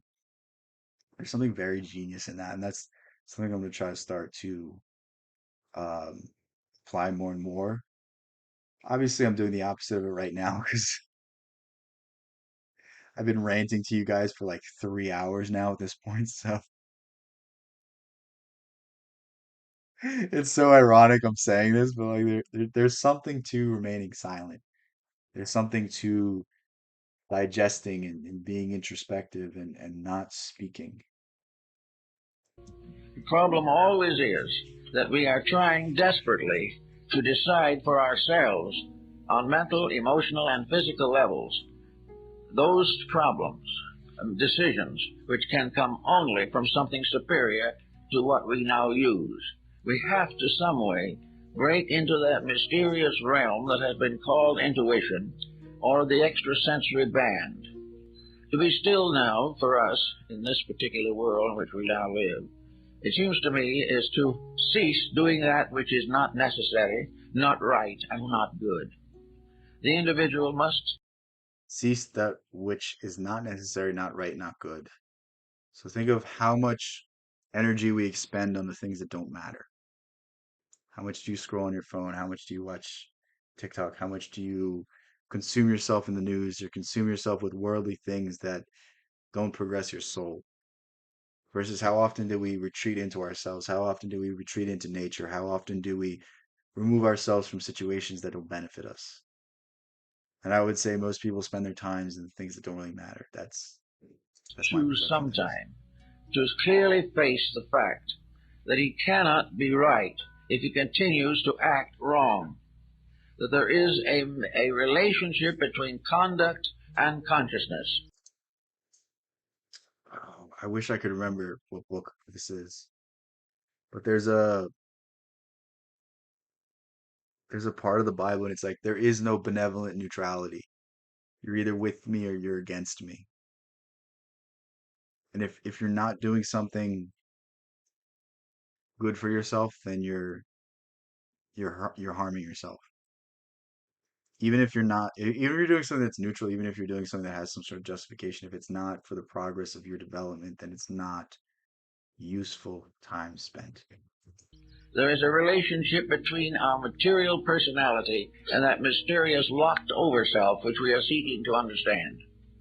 Therefore, it is very necessary to be still in the sense of recovering from all of those intemperances of attitudes by Think of yourself as like a battery, and you can only expend so much energy before you have to recover. But so many people give all of their energy freely to things that don't matter that they don't have the proficient energy to put to anything meaningful. What is meaningful? I don't know what meaningful is to you, but to me it's my creative endeavors. To me it's the things that I get recharged by. Like I've been speaking for over 3 hours now and I still feel pretty fresh. I'll feel it after the fact once I stop, but right now I feel like I can talk for the rest of my life. Right now I feel like I can keep going and keep pushing and keep doing this as long as I possibly can because this is fun to me. means of which the normal growth of the consciousness is delayed or disposed of entirely. Therefore, if we want to really understand this, we have to begin the process of ironing out ourselves to get rid of those things which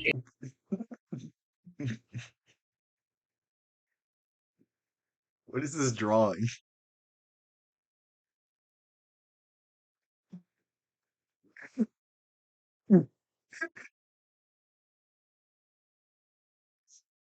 Like what monstrosity is this? This is something that Lovecraft could even think of. interfere with the natural mistakes of life. I mentioned that one day to a man who came to see me that if he stopped all these various attitudes that he had, he'd be better off. And he seemed quite unhappy and a little indignant. Well, he said, if I stop thinking about all these mistakes, I'll have nothing at all to think about. Well, that probably is true. But it's possible to imagine that there might be some things to think about that are not mistakes. Imagine if you took all of the negative thoughts you had and turned them into positive. That's essentially what he's saying. It's like it serves you nothing to think about negative things. It only serves you to think about positive things. If we give any ground for such thinking. If we are willing to gradually iron out the impulses and intemperances with which we have burdened ourselves for thousands. And what I'm saying is so important because I feel like there was a time in my life where, like, I would say 70 or 80% of my thoughts were negative. And now it's flipped on its head. Like, most of my day is spent being positive. Most of my day is spent thinking good things, or at least thinking neutrally. And it's like it's such a fundamental shift that you can make that doesn't take any sort of grand investment, but it just makes your life 10 times better. Of years and brought with us in any sequence of rebirths that happen. Like, genuinely right now, I think I'm happier than I ever thought I could be. Is really what I'm trying to say. It's like, let's say I got my goals, or let's say I got my dreams right now with the person I was 2 years ago. Give me all the money in the world, give me all the success in the world, give me all the fame in the world. I think I would be less happy with that than I am right now with nothing. Because I have nothing to my name. I literally, like, uh, obviously it's like an overstatement. Like, there's a lot of things I could be thankful for, but it's like the things that I wanted a few years ago, I have not even got close to. But yet I'm still happier than I thought I would be had I gotten everything. And that's really the essential thing that he's saying here, is that your thoughts will give you more, like, control of your thoughts will give you more than you could ever ask for. Happens to us. Supposing we say that the individual who wants to get better is trying to grow because the present condition has become intolerable. The person is not satisfied as he is. He is not satisfied in what he has been. But he does not know how to carry himself into the future without dragging this rubble with him. His tomorrow is just another day in which to worry about the problems of yesterday. This whole problem. I feel like we're coming full circle here because we were talking in the beginning about carrying your problems into the future and how that is limiting you. And essentially, this is what Christ is saying forgiveness is. It's not even forgiveness for the other person. It's forgiveness for the sake of yourself. Because if you can't forgive other people, if you can't forgive your past, if you can't forgive your guilt and shame, then you can't move forward with a free conscience. And imagine if you could enter into every situation not jaded by the past, not jaded by somebody that screwed you over. You could probably be a whole lot better of a person. That's really what forgiveness offers you. It offers you the capacity to not take the world out on the next person, the capacity to be righteous, the capacity to do the right thing. Whereas if you've been wronged 1,000 times and you've had X amount of scenarios where the thing went wrong and you see it come again, you don't give the person the benefit of the doubt. Problem of the continuity of a compound attitude has to be broken up in some way. The person has to be able to be quiet without unhappy thoughts coming. He must be able. So I don't eat dairy, but like I've been watching Teenage Mutant Ninja Turtles, and I want pizza so bad for so it's actually like that. It would wreck my stomach. I don't know why I'm bringing this up right now. Probably because I saw this, but like I've been craving pizza for whatever reason. To be relaxed and think without thinking destructively, critically, or in some way detrimental to all concerned. And if his thinking is so bad he can't stand it, he has got to learn to get over the instinct to take a drink or something and forget himself. The individual. Whenever we like fall victim to these bad habits, I love how we put all the bad habits in front of us. It just makes the problem worse because it gives you a crutch. It gives you a reason to not face reality. Instead of facing what's actually bothering you, you hide yourself and bury yourself in something else. Trying to forget himself is really telling us he's trying to forget a personality that is impossible. And there's no way of getting away with it except by outgrowing it. Now, some have undoubtedly have been able to drink themselves to death and hope that by this means that they have accomplished everything that was necessary. While these people belong in believe in the kind of life that we are generally living, they will feel they have got release. But to the deeper thinker, they have solved nothing and have escaped nothing. I think there's this there's almost like this yin yang, like this balance. Like if you drink to forget, then when you wake up, not only did you remember what is wrong, but you're also hungover. So whatever solace it gives you, it's even worse when you wake up. So I don't know, because I notice myself like anytime I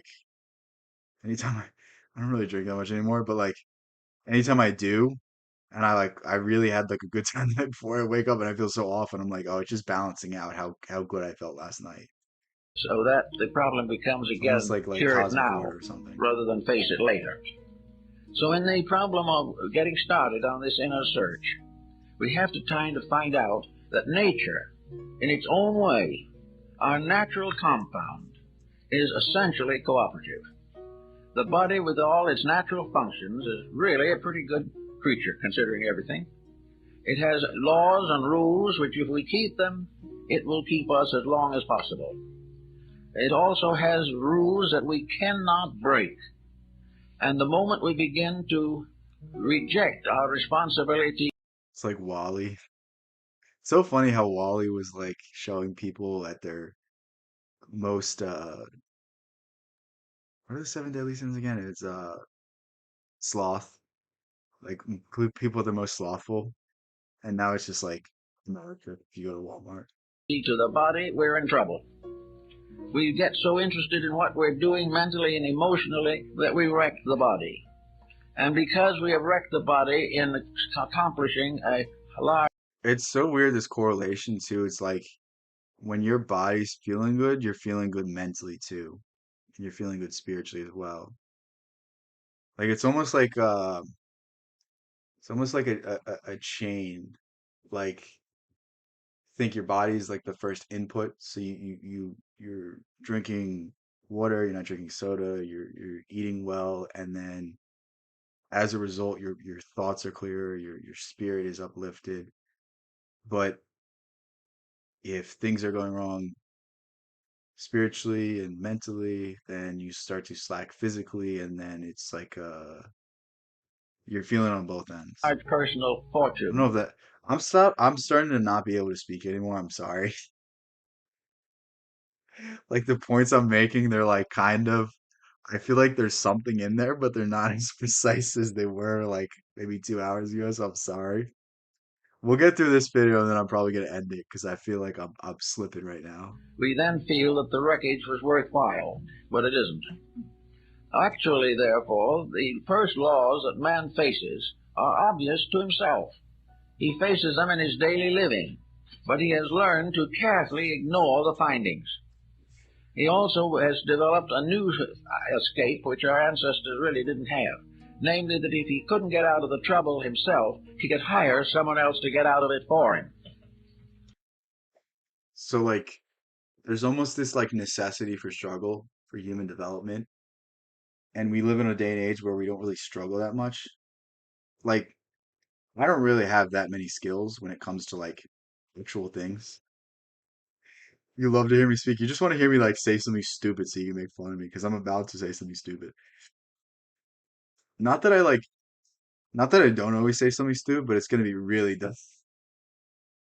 dumber than I normally am. That's what it's gonna be. Um, but like we think we don't have like the worldly skills that we once had. We don't have the same kind of skills that our grandfather had or even our fathers. Like I intuitively could fix a lot of stuff, but I haven't done it. You know what I mean? Like I don't have the actual experience, and it's like there's something to getting your hand dirty. There's some maturity. There's some evolution that comes through some sort of physical toil, and we don't really have that, and that's why I feel like a lot of people don't really have a purpose. But it's just as difficult to have another person solve your problems as to have another person eat your I don't know why this looks so funny, but like, okay, have you heard of like I don't remember who told me this, but someone was saying, maybe I heard this online somewhere, but like people watch people eat food so that they don't do it themselves. Like they almost get some sort of like pseudo satisfaction from watching somebody do a mukbang and they don't actually have to eat the food themselves.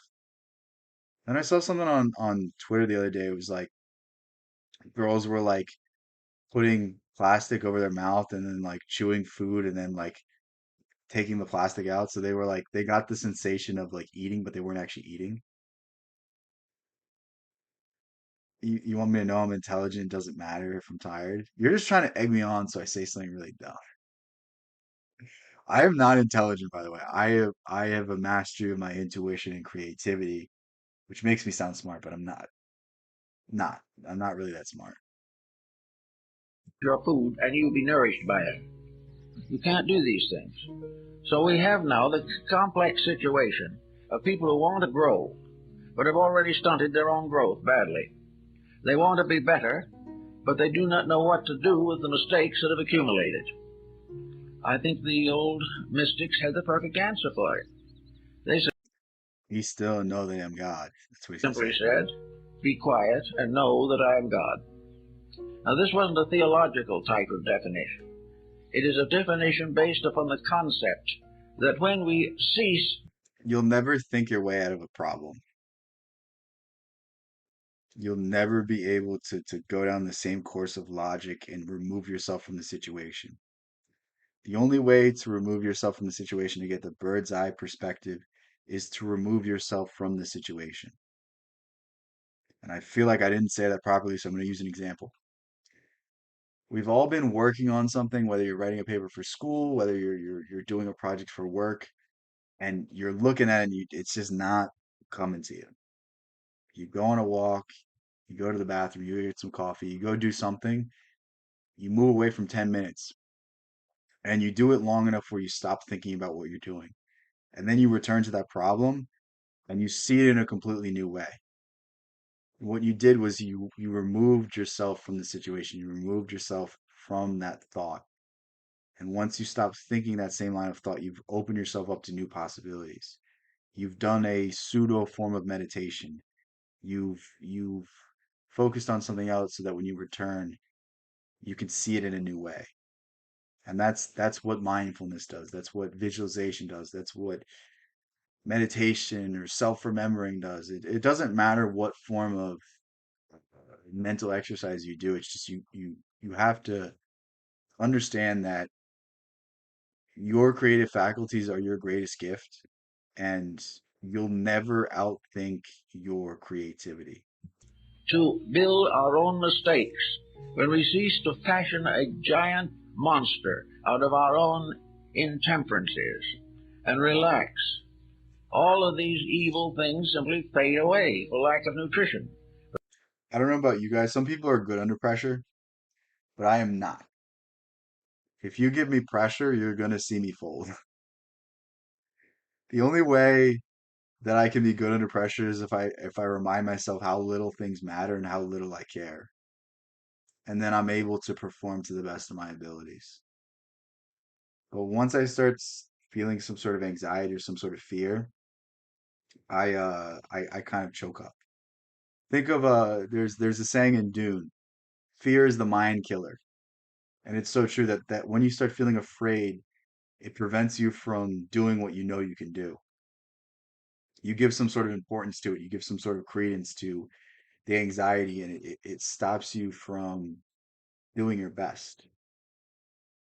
And that's why I keyed in so much on meditation, on mindfulness years ago, and it was really the best thing I ever did for myself. In all the things I ever learned, the little mental exercises that I learned to do on a daily basis, I think benefited me the most. Like if you take away all the wisdom, all the things that I've learned, and just gave me the little practices that I do each day, I think they made a bigger difference than anything else that I ever picked up from anyone else. But they will not fade as long as one drop of nutriment is available to them. As long as we continue to have unhappy attitudes, we are not going to solve the mystery of our own inner consciousness. Actually, the way of life physically that gives us the maximum probability for years is the same type of discipline as that which is necessary to the mind and the emotions so that they will fulfill their duties as perfectly As Miyamoto Musashi said, once you see the way, you see it in all things. Once you can be physically disciplined, you can be mentally disciplined. There's carryover with anything that you can get good at. And that's really what Jung is saying in the individuation process. It's that you have to go out into the world and try and fail and become good at life. possible. When the emotions are quieted down to simple, gentle, real values, the emotional nature is protected. We have no likelihood of trouble with some of the internal organs of the endocrine system, which have particular. I feel like I said this yesterday, but I'm going to reiterate it. If my self from a year ago was in my current scenario, I would be freaking out, but I'm completely fine. Who is Miyamoto Musashi? All right, that's it. We're gonna go over Musashi. Have you heard of the Book of Five Rings? We'll go over Musashi tomorrow or whenever I stream, and I'm forcing you to read it. That'll be the members only stream next week, is the Book of Five Rings. They're very short. It's like 50 pages, but it's like poetry. It's almost like think of ooh, how do I explain it? It's like the Tao Te Ching combined with the art of war. That's how I would describe it. Which doesn't seem like it would combine, but it's very interesting. It's like Shintoism, I think is what it's called. You have not read the Book of Five Rings? Okay, we're gonna read it. We'll do a stream on it, and it'll kind of give away a lot of it. But it's one of those books that I think I've reread it. I don't know how many times I've read it. Maybe twice. It's really good. It's really interesting. I just don't talk about it much because it's like it sucks because it doesn't inspire me as much as Taoism does. Doesn't ring as true to me as Emerson does. And it's like one of those works that like there's a lot in it, but it kind of grows on you.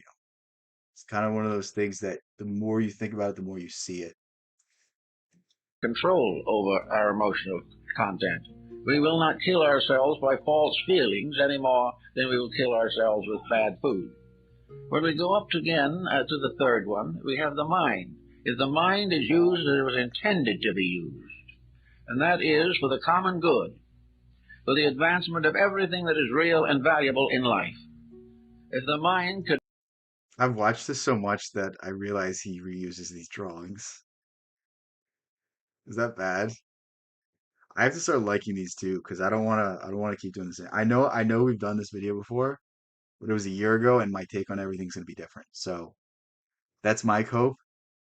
But I started liking these videos on these channels so that I know that I went through them. Could be released from the terrific pressure of self-interest. But nobody has been here long enough.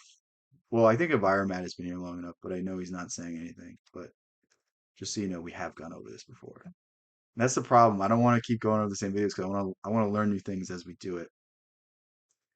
But it's a fine line between I know what's going to be said and I can give an interesting take. Because if I know what's going to be said, I always end up just revealing what they're going to talk about before they talk about it. So I spoil the video. But if I don't know what they're talking about, then sometimes I can't give an interesting take on it. Like the Zizek stuff. It was okay, but like it just in the end I just got bored of it. So like I didn't know enough about it to say something. These drawings are 1 minute physics inspired, whatever it's called. Yeah, I feel like there's a lot I don't know if it's popular anymore, but I feel like there was an era of YouTube where these kind of channels dominated. Obviously, it's still popular because it has like I have like probably 5 people in chat right now, and it's 500,000, 424,000 views.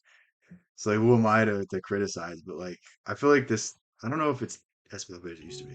If it could get away from all its scheming on how to defeat a brother, and rather simply quietly work out how to help him, all things would be much better in the mental world. There would be much less mental breakdown, and we would not be suffering from too many cases of senility. It's like this stoic idea of like, you can't control the external world, but you can control the internal world. So control the internal world. It is the misuse of the mind that gradually changes life into a dismal dwelling for the individual. Okay, it's the misuse of the mind that gradually changes life into dismal dwelling for the individual. And this is very important. Most of the day, we're unconsciously going about the day. Our thoughts are not controlled by us, they're controlled by people. They're controlled by the outside world. They're controlled by the news, which is all negative. They're controlled by social media, which rewards fanatical ideas. It rewards craziness. It rewards hate. It rewards things that immediately cause a more emotional outburst. And thus we are being unconsciously pulled in a certain direction. We are unconsciously being directed in a certain direction. It is your responsibility to control your world.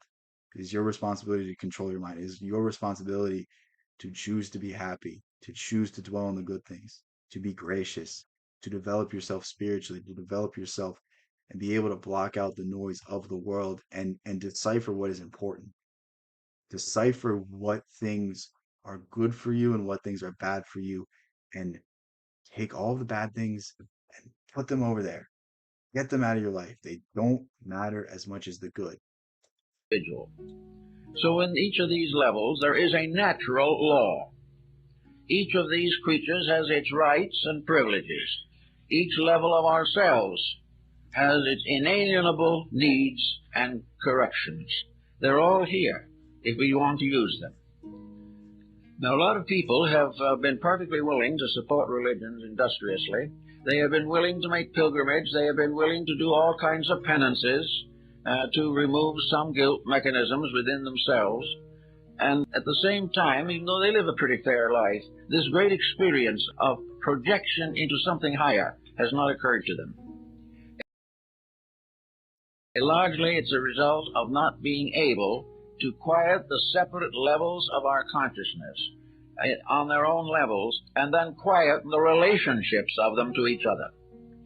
In other words, if the mind and emotions are locked in conflict, they're in trouble. Wherever there is conflict, there is a kind of destruction. There is a false motion. And what he's saying is important here. It's a good. I think people focus too much on one aspect of their lives, and I'm oversimplifying it here because there's a lot to this. But think of most people. They develop themselves intellectually, and they neglect the physical, and they neglect the spiritual and the emotional. There's people that develop themselves spiritually, but they neglect the intellectual, physical, emotional. There's people that are very into their emotions. There's people that are very in tune with that, but they neglect all other aspects. That's why when you hear some like spiritual person online, like they sound absolutely crazy. They probably are, but like because they haven't developed themselves in the other aspects that they can't converse with people in the other aspects. Whereas I feel like I'm more spiritually developed than most people, but I've done enough of the other things that I can somewhat talk. Like I don't even get into the really, really deep things that I believe. We're really surface level here because I one don't think it's going to be anything that people can understand because it's an individual experience, and if you haven't had that, you're not going to get it. And two, it's also like I don't want to tell people that there's not really a light at the end of the tunnel, like that it's like a constant battle. Like it's not really what people want to hear. So it's like why even reveal that? But Wherever there is an obstruction, there is a decay of values, a disintegration, an infection, in which something becomes sick. All selfishness is sickness, no it's so funny. I don't know why. matter what you want to call it. All jealousy is sickness.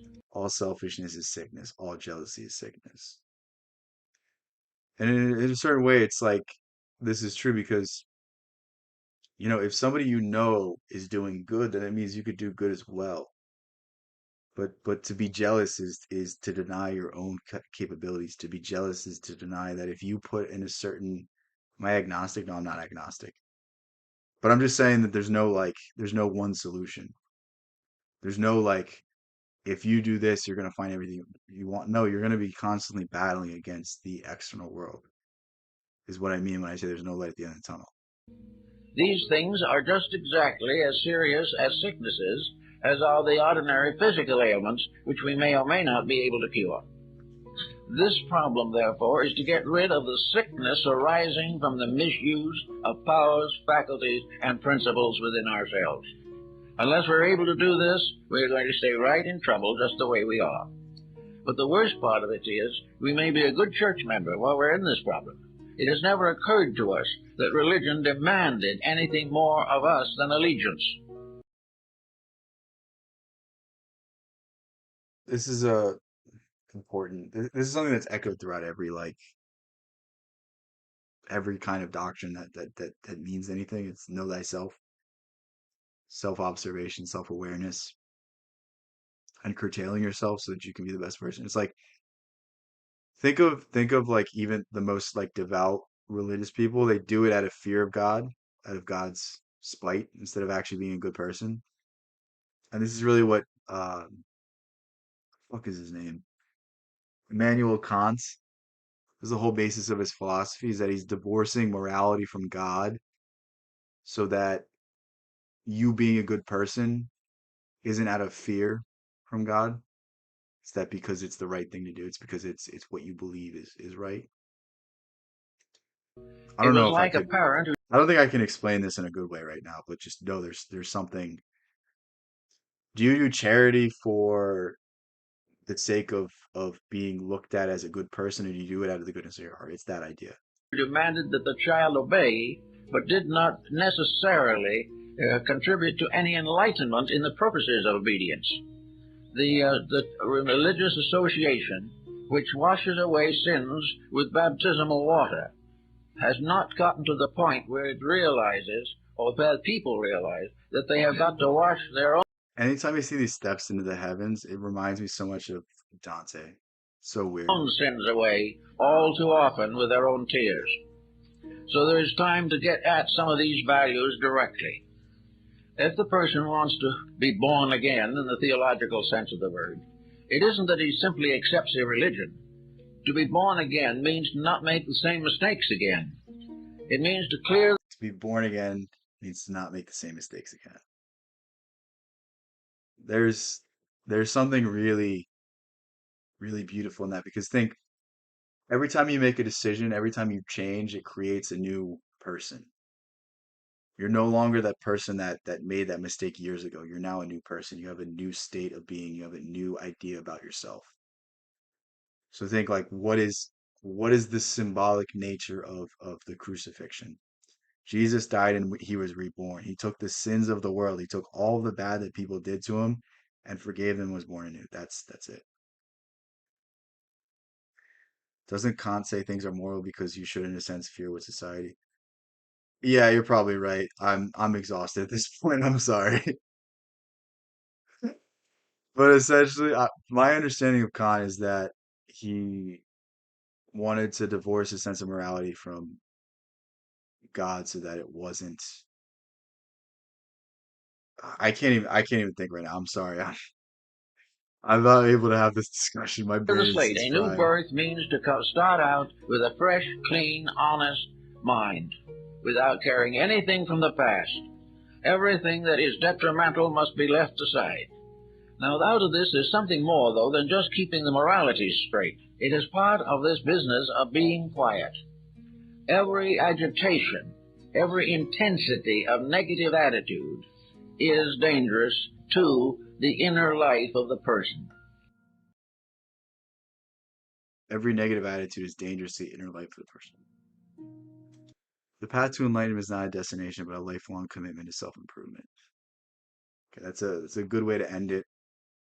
I'm definitely gonna end the stream now because like in real time, I feel myself, my stomach is growling, my neck is killing me. Uh, I might stream again tomorrow if I have time. It's gonna be earlier if I do. But yeah, we had a nice long 3.5 hour stream. Thank you guys for being here. It was a very fun time, and I'm sorry for like the last hour because I kind of limped to the finish line and was very much struggling. But yeah, thank you guys for being here. It's a very long stream, and if you made it the whole way, I don't know how you did because I've been I've been limping. But yeah, have a good rest of your night, guys. Peace out. I'll catch you in the next one.